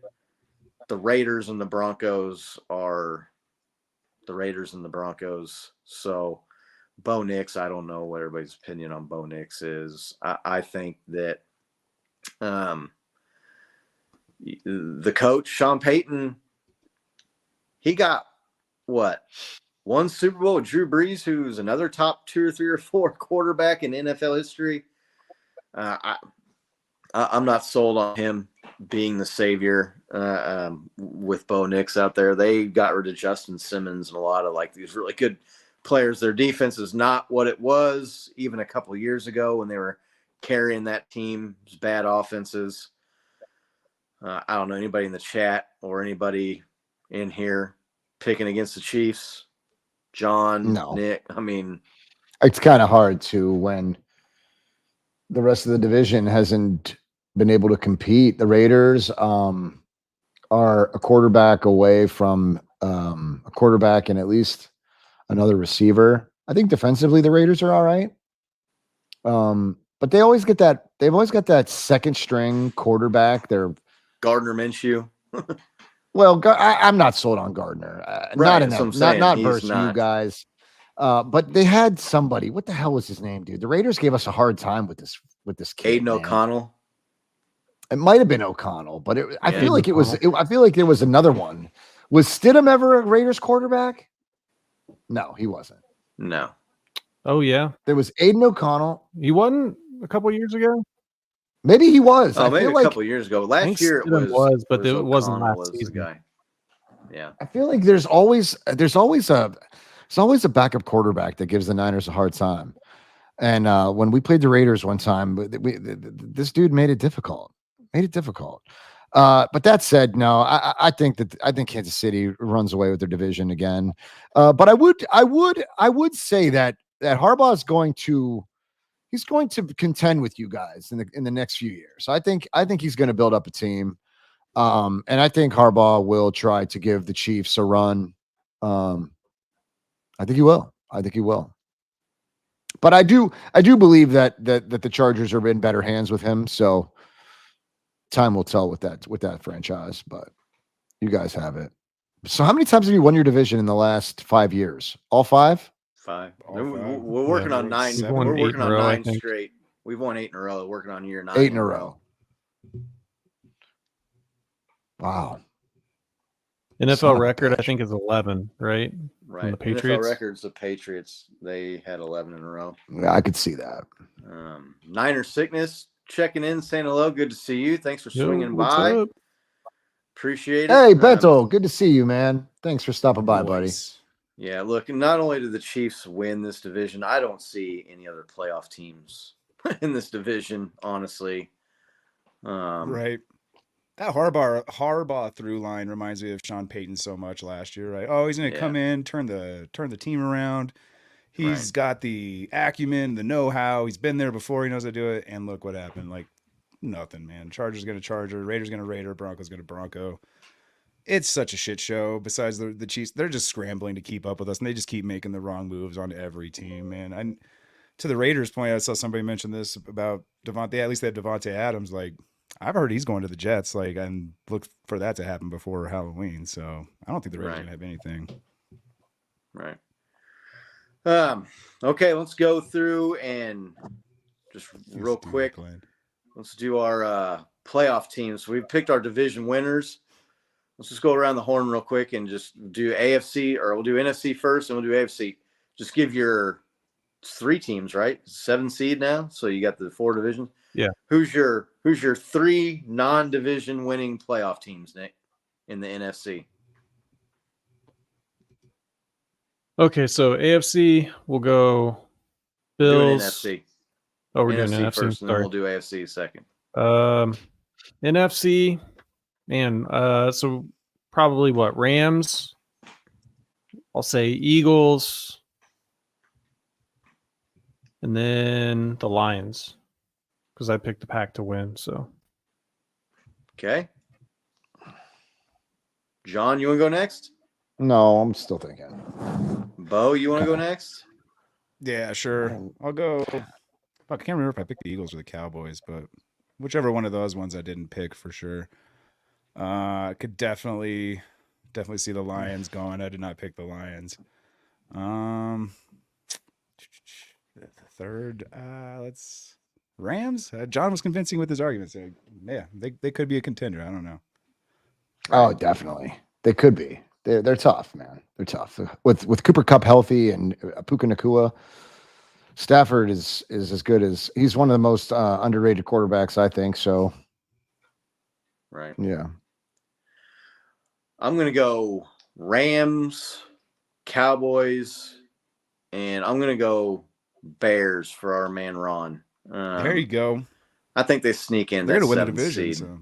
Yeah, I didn't pick them to win the division, so. I can't remember which analyst I was listening to, but he was talking about Bears are going to win the Super Bowl. I don't know if you watched them all preseason, but they just look better than everybody else. Yeah, I mean, I think it's going to be Rams, Cowboys, and then either Packers or Bears in that division. But I'm not sold on the Jordan Love thing, man. Like, I don't know. I don't know. If he can continue it, he looked pretty solid at the end of the year, but it's a big ask. Right. John, you got your NFC Man. playoff teams picked out yet? Falcons. Definitely the Falcons. I'm going to put them in there. Falcons, Rams, Packers. Falcons, Rams, Packers. That sounds good. I like that. AFC. Yeah, this is where it gets tricky. Non-division winning playoff teams. Who wants to go first? Bo, Nick, John, sure. I got me. Since I got the Ravens winning, I'm going to have the Bengals getting in there, right? Maybe the Browns if their defense can stay healthy again. And then let's go. Their offensive line was trash. I think last season, what cost them essentially moving on into the playoffs was that the offensive line was just absolutely decimated. Yeah. They were beyond Miles their third Garrett string. I think hurt, they were. Right? Yeah. I agree. I completely agree with you. Right. Nick, you ready, or you want me to go? Yeah, no. So I'm gonna say there's the Bills and the Jets both make it, right, with the Dolphins winning. And then I had the Bengals winning the division, so the Ravens will be a wild card team. Those are my 3. Yeah, I'm going Ravens, Texans, Dolphins, AFC. Wild card teams, non-division winning. So you got the Bills missing the playoffs altogether, huh? Let's go. I don't know how you could. I don't know how you could count the Bills in. Dude, they've lost Who Poyer. did they They've lose lost on Milano. defense? Dude, they've Yeah, lost. Milano. They lost their Tre'Davious entire White. secondary, I thought. They lost. I mean, Dude, they lost Poyer. They lost White. I think they lost. they lost Milano. White. They lost Bro, White 3 seasons, 2 seasons with ago. injuries. Yeah, but I mean, they've lost Diggs. They lost Gabe Davis. Man, like Von Miller's another year older, bro. Oh my God! They're Josh Allen and a bunch of maybes.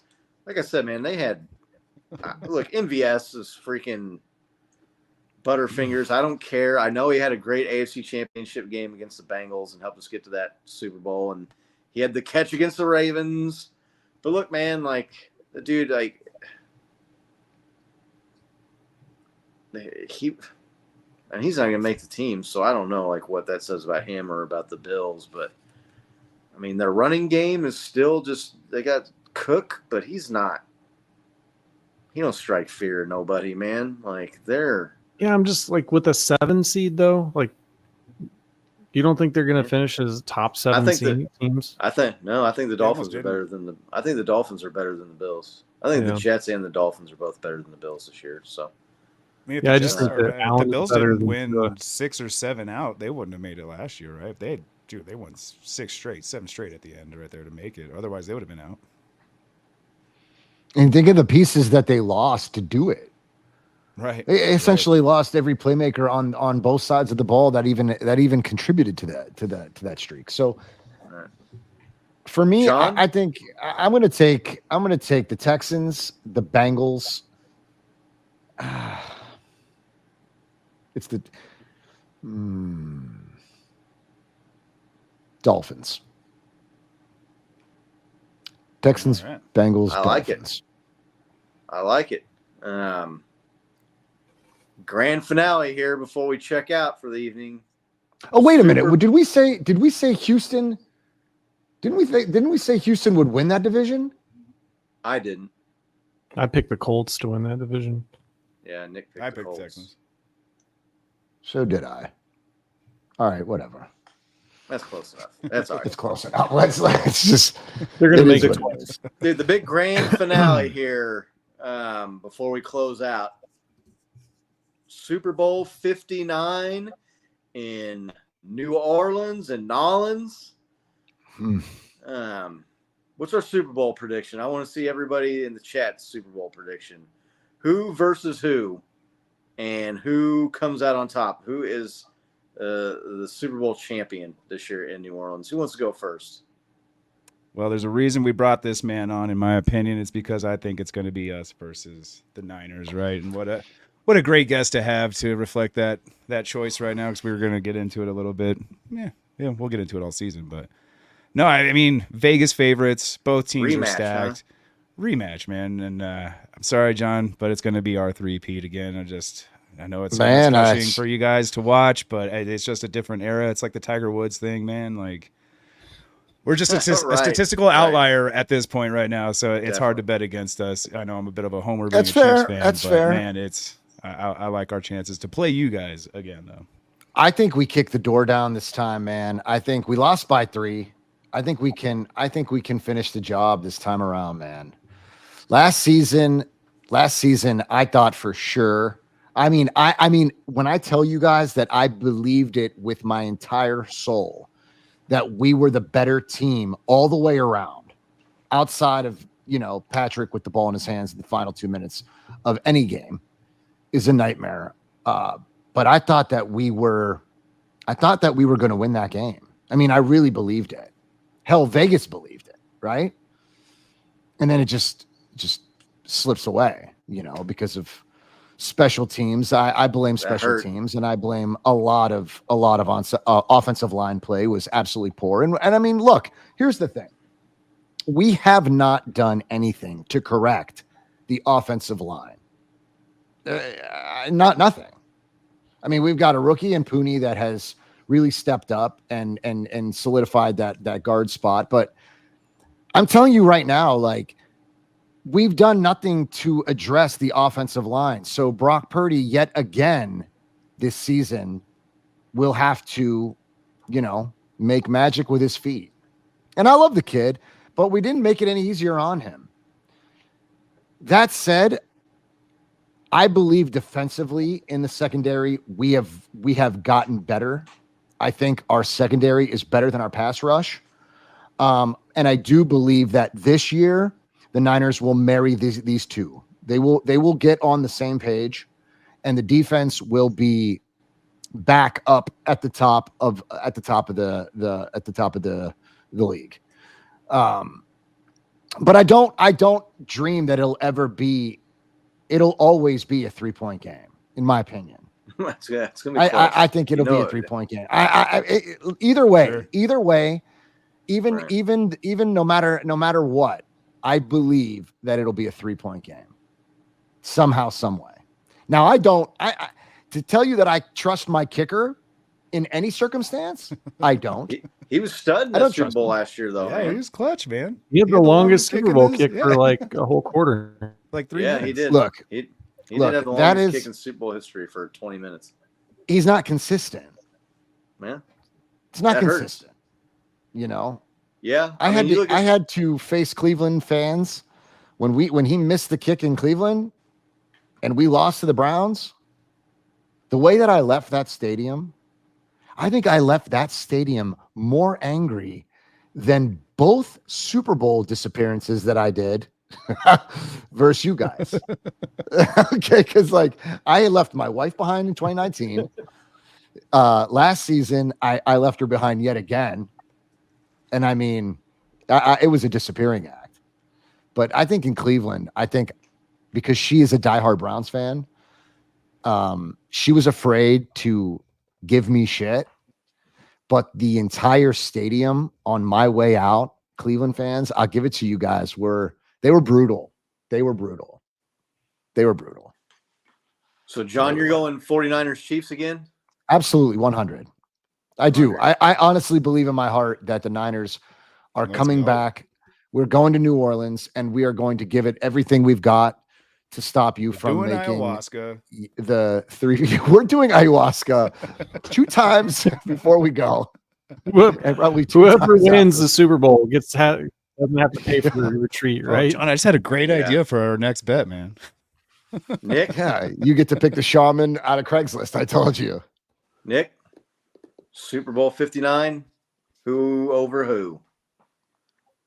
Yeah, rematch is a great pick just to be different. I want to say it's going to be the Chiefs going against Patrick Mahomes' favorite team growing up for the three-peat, the Dallas Cowboys. And we get to put down the Cowboys Jesus. for the three-peat. So are you predicting a Cowboys Niners? Dak gets over the hump just to get smacked down. round? So I think that Nick realizes it's very hard to beat a team 3 times, especially in a Super Bowl. 3 times. That's true. Well, how Nick, good tell would me, that feel, what- John, what- if you got to be like, yeah, well, we prevented your three-peat? It's I look, think it here's would. pretty I good. think. Look, here's the thing. I don't want to. I don't give a damn about the 3-peat. It'll be phenomenal for you guys. Okay, if it happens, I need to win a championship. I just need to win a Super Bowl. We failed in 2011, 2012 season. That Super Bowl in 2012. We failed to beat we lost by 3. 2019, we lose to you to the Wasp play. And then last season, we choose to take the ball in overtime and lose to Patrick Mahomes in the final 2 minutes. Like, you don't give him the ball. Everybody fucking knows you don't give him the ball. But that said, like, to stop your three-peat, yeah, that's great. But to win a championship in general for me, that's what I want. I just want to win the championship. If it stops the three-peat, yay. But that's not what I'm hanging my hat on. It's just finally kicking the door down and beating Patrick Mahomes. That alone is enough for me. That's just it. icing on the cake, right? That little stat. I think you have to so. say, I think so. We ruined it. That's just. I think so. It makes it even sweeter, but I think So so. does I mean, Vanya- look, it's going to be difficult. It's going to be difficult for you guys to three-peat in general, right? oh yeah, It's going to be difficult. Incredibly difficult, right? I mean, it's not an easy feat, but I mean, you guys have to set a goal. I mean, you guys have done it. 8 divisional wins. You won. You've been to the Super Bowl 4 times out of the last 5 years, right? Yep. Right? 4 out of 5, right? Yeah. That doesn't even sound So- real. No, it doesn't sound real. It's amazing. Like, that's great. But I need to win a championship with this team. I mean, it would suck to make it to the Super Bowl again and to lose, right? But if I'm playing, if we're winning, it better be against Mahomes and Andy Reid. It has to be. I just want my get back once. That was kind of the I'm thing not that going to get made- the other 2 back. Yeah, that was kind of the thing that made the playoff run great for us last year, was because it was like everybody had kind of said, well, you guys always play at home, you never play on the road. And, you know, you kind of had some easy roads to Super Bowls. You had some easy breaks. You ended up getting the 1 seed because of the DeMar Hamlin thing. It was like, cool, well, we'll go up against one of the best offenses of the year, right? in a freezing cold game. We'll go on the road against the Bills. We'll go on the road against the Supermen and the Ravens, and then we'll play the Super Bowl against the 1 seed. Right, the 1 seed, de facto number 1 team in the NFC, and we went through, and the team, the Chiefs won every one of those games, and we took home the championship. And to me, that was. I get what you're saying there. You don't want to win against somebody else, right? Like you want to win against them. No. I want And- to win against Patrick Mahomes and Andy Reid. Yep. I Yeah. always include Andy Reid. I always do because of one of the greatest offensive minds. His schemes are phenomenal. That said, Spags is a phenomenal defensive coordinator. And I would love to be able to say that a Shanahan offense could defeat Spags, right? Like there's some get back on both sides of the ball in my opinion, right? But if I'm going to face win or lose, it has to be to the best. I don't want a one-off team. I don't want a one-off team. I want a battle-tested, battle-proven, that's my opinion. And I think my fans, the chat, Niner fans in the chat would agree, right? Like if they could have it any which way, we want our get back. I want to play Mahomes. I want to play Spags, and I want to play Andy Reid. Those are 3 juggernauts. I just flash back like 2 years. You're in the old CKL studio, Scott. I am in the old CKL studio. No, I had to get up here closer for some reason, like it's totally like draining my battery here on my, usually doesn't do that. So I got something going in the background or something on the phone here. So John, all I can tell you, my man, is if you want to win a Super Bowl with that team, you better hope Patrick Mahomes and the Chiefs don't make it to the Super Bowl again. Listen, Scott, I know what you're saying, and if I had Patrick Mahomes on my football team, I would be that confident as well. But I have to give my Niners. Listen, I'd be a flake if I didn't choose my Niners. Yeah. I mean, it's hard to beat anybody 3 times. Yeah, I hear you. But one season it is, but yeah, no, I got you. I want to see my Niners win a championship. The 3-peat, like I said before, you guys are driven and focused, and that's a fucking great goal. Who wouldn't want that? But if the Niners win, it's not the 3-peat that we stopped. Yeah, it's not the 3-peat that we stopped. It's just beating Mahomes. Right. I mean, it's winning, and it's just winning a Super Bowl in general. I think we're a prime organization with 5, and I think that we really, really want, and we have a lot of guys that deserve it. I think we have a lot of guys that deserve it. It'd be a hell of a way to send Trent Williams out because he could have been a Chief. Oh man, that guy! Don't even start on that guy, man. You think that guy's got some remorse there re-signing with the Niners, bro? He could have been back to back.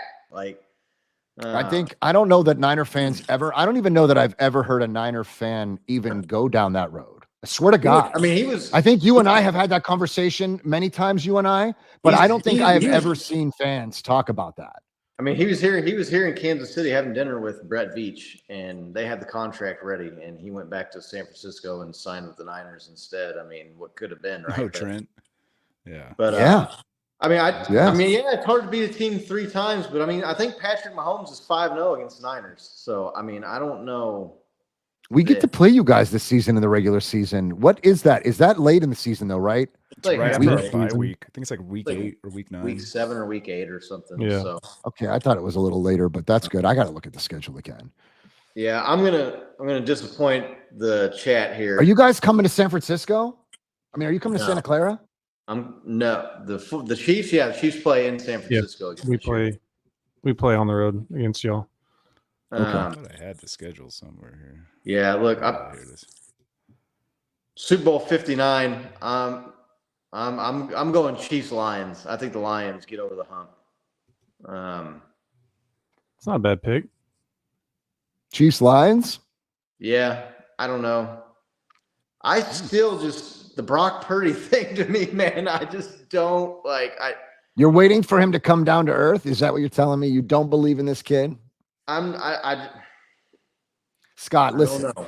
your quarterback is great, but let me be very clear. Brock Purdy led the league in many metrics last season. I mean, he is by far, by a very large margin, the best quarterback. What was it? Throwing the ball 20 plus yards. I forget the stat, but Brock Purdy was one.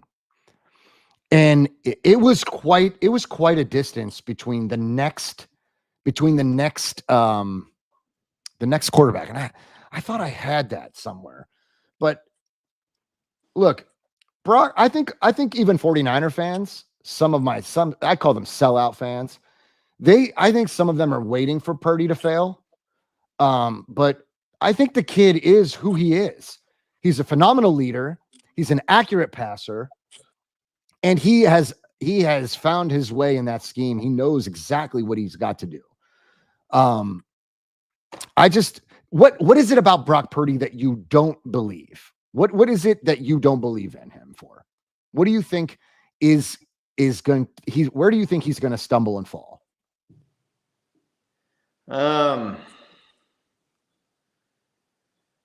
For me, I too much on the pieces around him in the system. And so when things don't go to plan or the system isn't working, he doesn't have it to take the game over and win it himself. Does that make sense? I mean, look, like they if they get a first down at the end of regulation there, they kick a field goal and they win, and he panicked when Trent McDuffie blitzed him and he dirted it into the ground. And then in overtime, he panicked when Chris Jones busted through and he sailed it over the guy's Scott, head. who's not going to panic when they're getting Mahomes blitzed? don't panic. Patrick Mahomes, Chris Jones running you down. When Chris Jones is running you down, who isn't?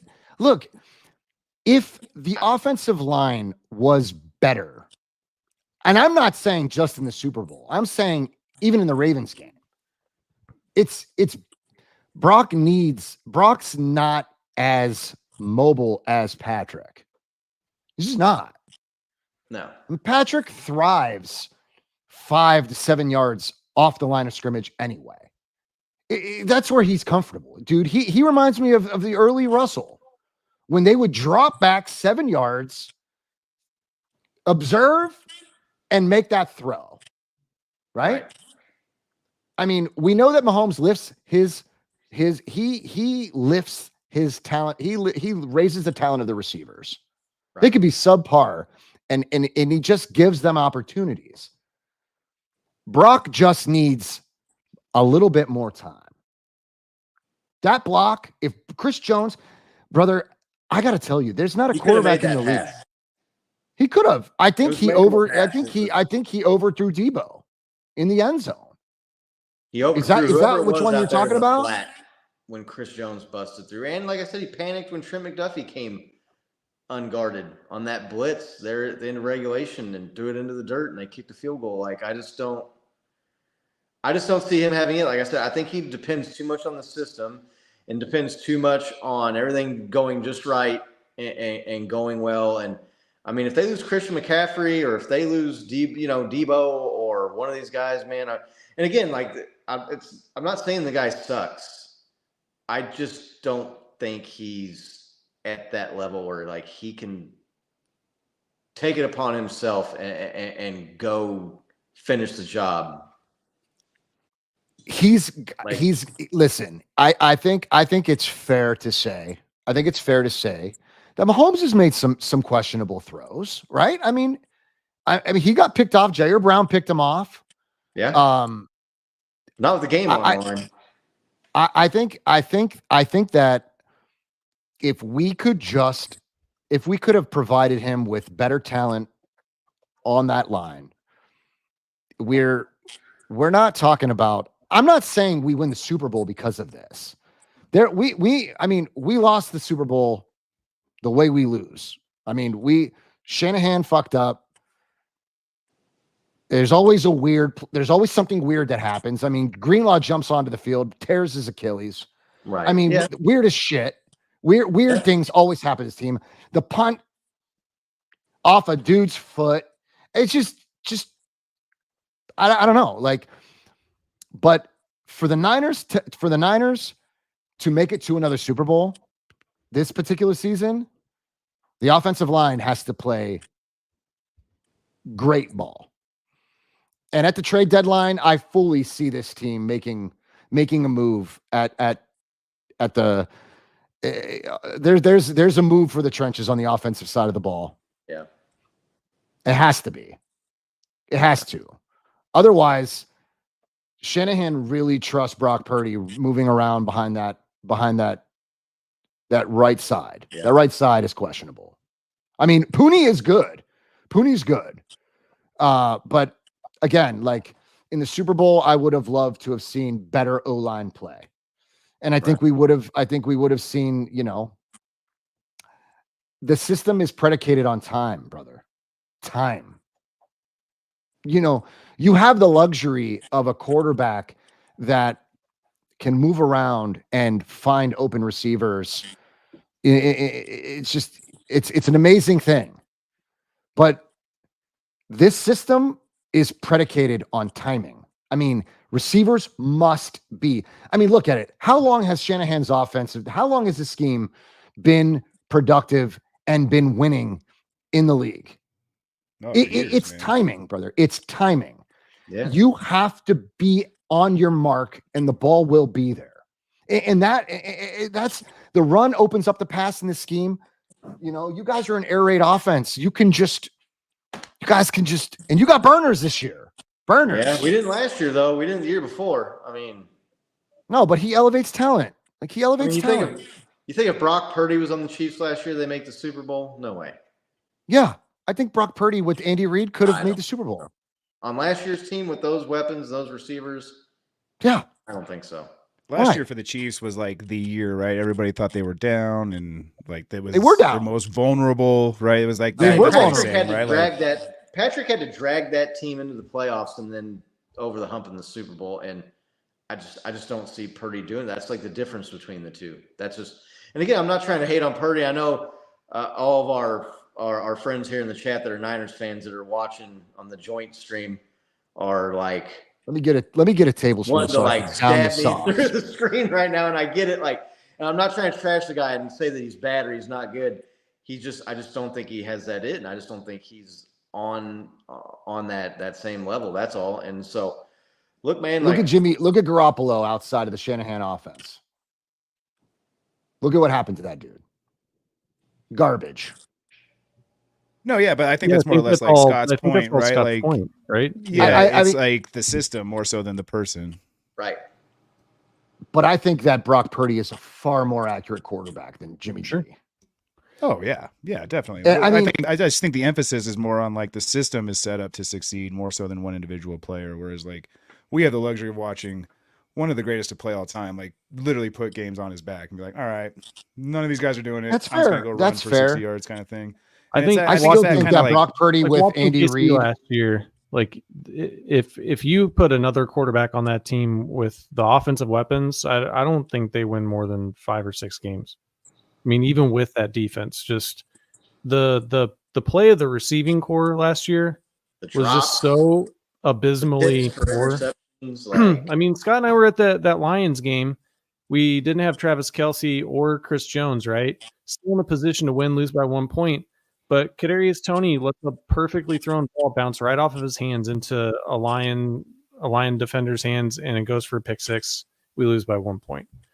Like I do like Brock Purdy, and you've heard me say it. Like we had the discussion, pick him or Dak Prescott. I think last time you were on, I went with Purdy. Like, so it's not a disrespect to him because he did play phenomenally. I think that in the Lions game, particularly in the playoffs, I think he did take some of that, like put the game on his back, some of his scrambles and some of his play and come back from a huge deficit. So, I mean, that game right there, that was Purdy. But I do think that there aren't more than 1 or 2 or 3 quarterbacks in the league that I think even make the postseason with the way that the Chiefs' offensive players were performing last year. And I'm trying to remember back too if Purdy was hurt or not, but like they got destroyed by the Ravens, right? Last year. And they did not I don't remember Purdy looking at it good. Like there was a stretch of 2 or 3 games where people were like questioning him, weren't they? I don't know. I'm not obviously watched. Yeah, I mean, it hurt the MVP conversation. Right. And to me, that's like when the system wasn't working, they were going up against elite defenses and everything wasn't like working and running on the perfect timing and everything wasn't I'm trying to think of the right word to even use, but again, I'm not saying the guy's terrible. I understand. Listen. Sometimes when you say like the guy's not like an elite level quarterback, people say like, well, then you think he sucks? I'm like, no, I don't think he sucks. I think he's a good quarterback. I mean, he led a team to the Super Bowl, the 1 seed. But John Clifford, that look on his face, though, that's for a competitor like Purdy, for a good competitor in any sport, a significant loss can make you much, much better. Yeah. I mean, you can't get much, much worse. This team has a lot of weapons. I don't fault him for that. I mean, he's got what he's got. Yeah. I mean, he was Mr. Irrelevant. Right. And he's talented. He is talented. You know, he's accurate. I mean, have you guys seen some of the layered throws that he made last season throughout 17 weeks of ball? Uh-huh.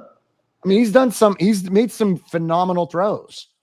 I do believe that with Andy Reid, I think that he could make some great throws. I think you win more than 5 games with Brock Purdy. I do believe that. But I mean, I'm not trying to take anything away from Mahomes either. Sure. No, we know that he raises talent. We know this. Right. He's very good. MVS, Sky Moore, and Kadarius Toney as your top 3 wide receivers. I mean, none of them are on the team now. Like they're all off the team this year. Sky Moore is wide receiver 6 or 7. Oh, that's true. Yeah. But Sky look, Moore. Again, I'm not trying to get on a like trash Brock Purdy train here. That's not the point. No, I get it, man. I get it. I just don't. It was wishful thinking that Sky Moore was off the team on my part there. So. I just to lose Ross and to keep Sky Moore is that's wonky, right? It's kind of crazy. That's kind of crazy. Yeah, no, trust me, man. It's wild, but all right, fam. So for anybody that doesn't know, what's that? For anybody that does not know, I made a bet with the fellas from the Kingdom Live podcast that the Niners were going to beat their Chiefs in the Super Bowl, right? So we lose, right? So I have to take hot sauce to the gut. This is Hot Ones Apollo. This is some hot shit. I lost a bet last season, and I had to do this on some wings. But today I have to do it on what, I don't know. I found a shovel because, I mean, I said, let's find I love the size of that spoon. Can you leave That's out amazing. a tablespoon? What the hell is this? This thing is massive. I mean, it doesn't seem massive on screen. Tablespoon. This thing is That's massive. called a soup spoon. This is not, Scott, this is a shovel. Where you come from, they shovel shit with these things, okay? There's a teaspoon, a tablespoon, and then a soup spoon, right? And then That's your Alcatraz breakout kit right there. This is a nightmare. We gotta. I don't know how many. I don't know how much. What is the Scoville? Nick? on What? that? I think it's Yeah. like What do we say the 2.5 Scoville on million. this? You don't want to 2 million. know. It's best if you don't know. John. Niner fans, I'm doing this for you guys. Melting my John, insides. Hold on, before you do that, John, I got a surprise for you, buddy. I didn't want you to have to go through this alone. So I went ahead and I got the bomb hot sauce. Did you? The one from Hot Ones that nukes everybody. Is that hotter than this?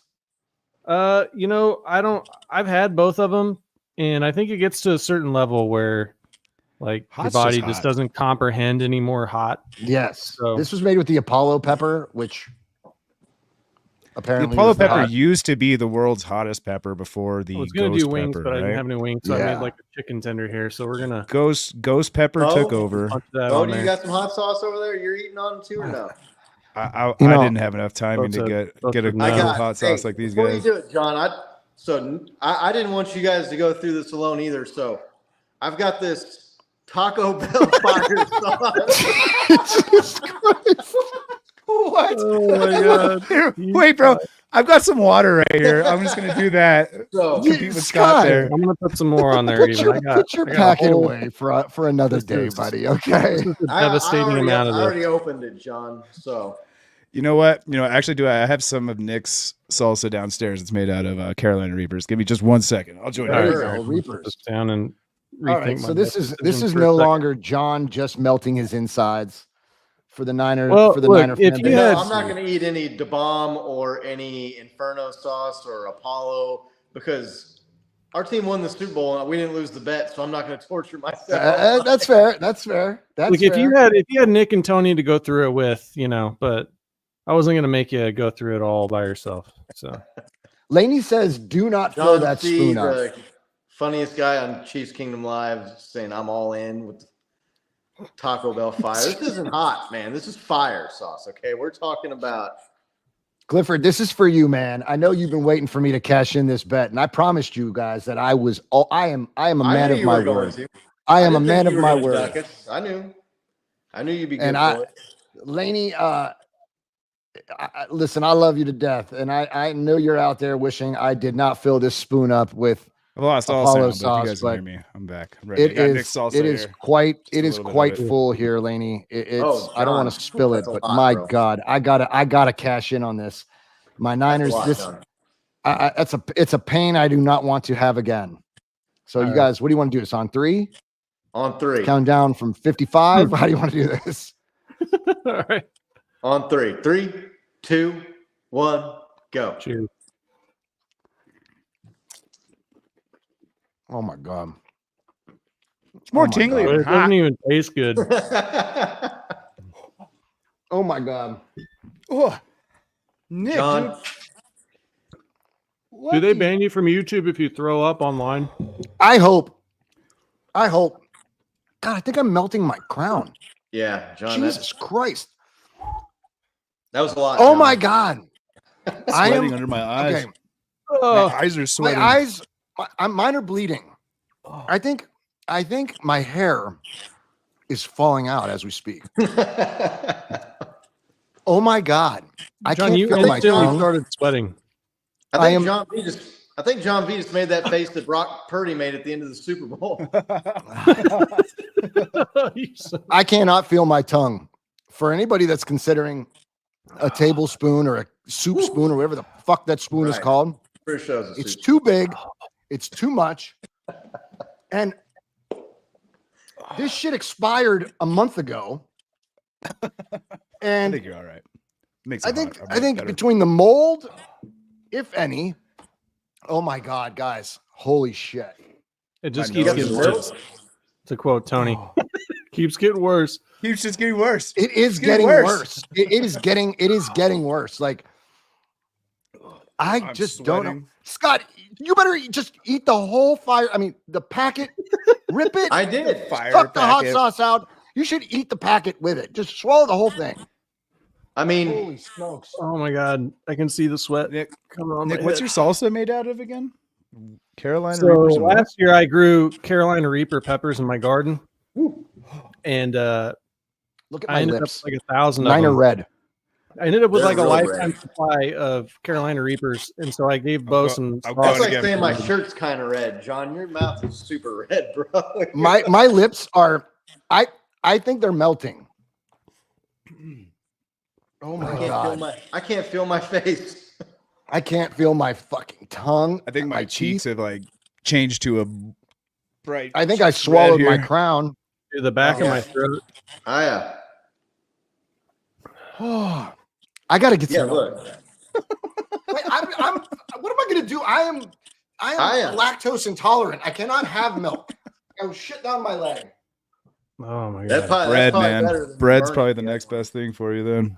I mean, I think this one had some extra onion powder more than. Oh yeah, Oh yeah, Like, some extra you're really onions in that suffering fire there, aren't you, packet. Scotty?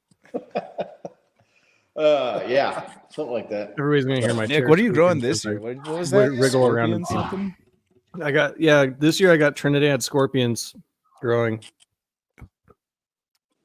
Are those hot? They're Where are those on? Why are they're you really- growing this satanic Reaper. shit?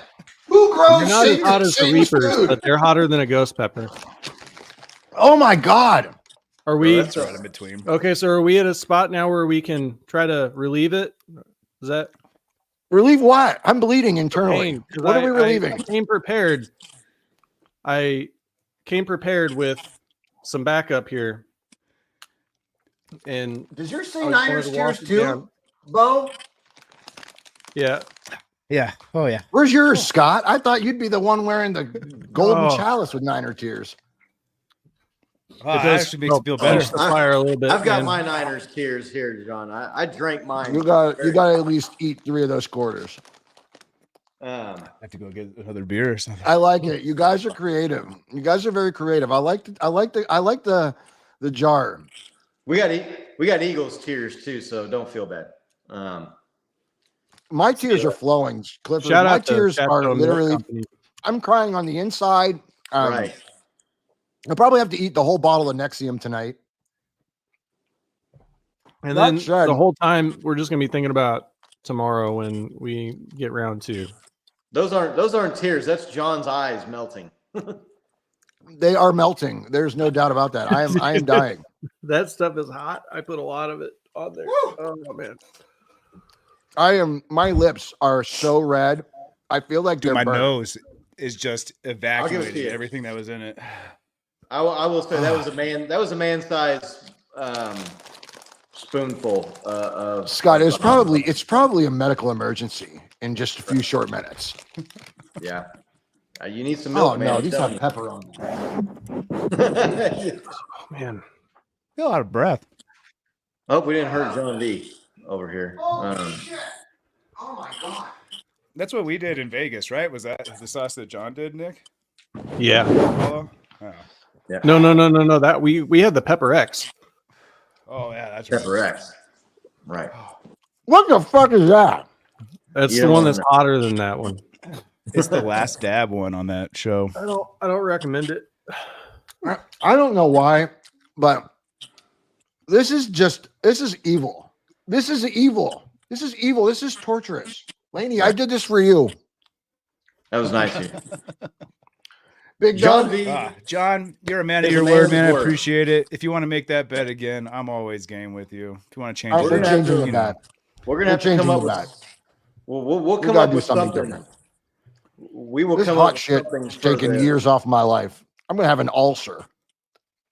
We will come up with something for the postseason bet again this year. I'm looking forward to Locker Room Rant coming back and tuning into that. Are you gonna do Tuesday nights again? Yeah, Or- I think we're gonna do Tuesday nights again. I'll let you Tuesday guys know night. if anything changes. But Right. for everybody that tuned into my channel today, I love you guys. Thank you so much. And You guys rock. for any of you Thanks guys for that are lighting new, up our chat. I made friends with Scott long ago, and as a bonus, I met his brother and one of their best friend Bo here. These guys are great. They've been good to me, and they beat me twice. Yeah. And I You keep took it eating like- hot shit. And you took it like a man and like a champ. And you sometimes they say it's harder. Steve, what is it? It's harder to be. Tell him. It's harder to be a good winner than a sore loser or something like that. And you definitely are not a sore loser. So we appreciate it. To all of John's fans and our new 49ers friends in the chat, really appreciate you all tuning in. Hit that Maybe like button if you consider- like this show. Hey, man. Yeah, give us a like and maybe go subscribe to our channel. Even if you never watch another episode, we'd really appreciate it. Hey, they might know some Chiefs fans. I some Chiefs implore fans? you guys. If you know If you any know Chiefs fans, spread the word. You're welcome here any week. John V is in the chat regularly. I mean, I will say, if the Chiefs don't win the Super Bowl this year, I will be rooting for the 49ers to win it. No doubt, 100% for my man John B here. I appreciate that, Scott. Now that is, if anybody knows Scott, that doesn't come often, people. That does not come often. No, it does not. I mean, the Chiefs are going to win the Super Bowl, so you're still going to be out of luck. But my lips are the same color as Scott's pool table. It's the same color as your hat. Right. It is the same color as my hat. Holy shit, they're almost perfect. I'm start calling You you look like you've been eating like a red popsicle or some like Cheetos all day and just hopped on here. Oh my god, bro. They're burning. They're burning so badly. We might have a new Son of a nickname for bitch. John V. He might be Johnny Red Lips or something here. Oh my Red God. Lips. I don't know, but Oh god, burping. Oh my god. Oh. I hope you're going to be All okay, right, John. wrap this up so I can suffer in I was about to say, my this is own going- privacy this in is my own going home. From beyond I'm gonna entertaining. go brush to I'm my actually lips with slightly ice concerned. cubes. I'm actually slightly concerned. I'm beyond entertained and humor at this point. So, everybody who watched, really appreciate it. Had a lot of fun doing this. God We'll be bless you, doing Rainey. our Chiefs kickoff show, talking all things Chiefs next week on the eve of the NFL kickoff against the Baltimore Ravens to start the 2024 NFL season. Thank you to our special guest, John. Good to see you as always, man. Looking forward to coming up there and meeting you guys and going to that Browns game this year. We're going to make that happen. So Is that a real deal? Are you really doing that? We're trying. It's a real deal. I'm going to be there. That is fantastic. Guys, I'm going to be there. let's make this happen. I We're need gonna to meet hook you up. guys in person. We're going to hook up Do a out there in podcast in Ohio person or something out there. and have a great time. So thanks again, everybody who watched. Make sure to click like and subscribe. Tell a friend. Tell a family member. Until next time, let's go Chiefs. Let's go Niners. Let's go Peace, fam. Chiefs. Later, guys. Thank you for.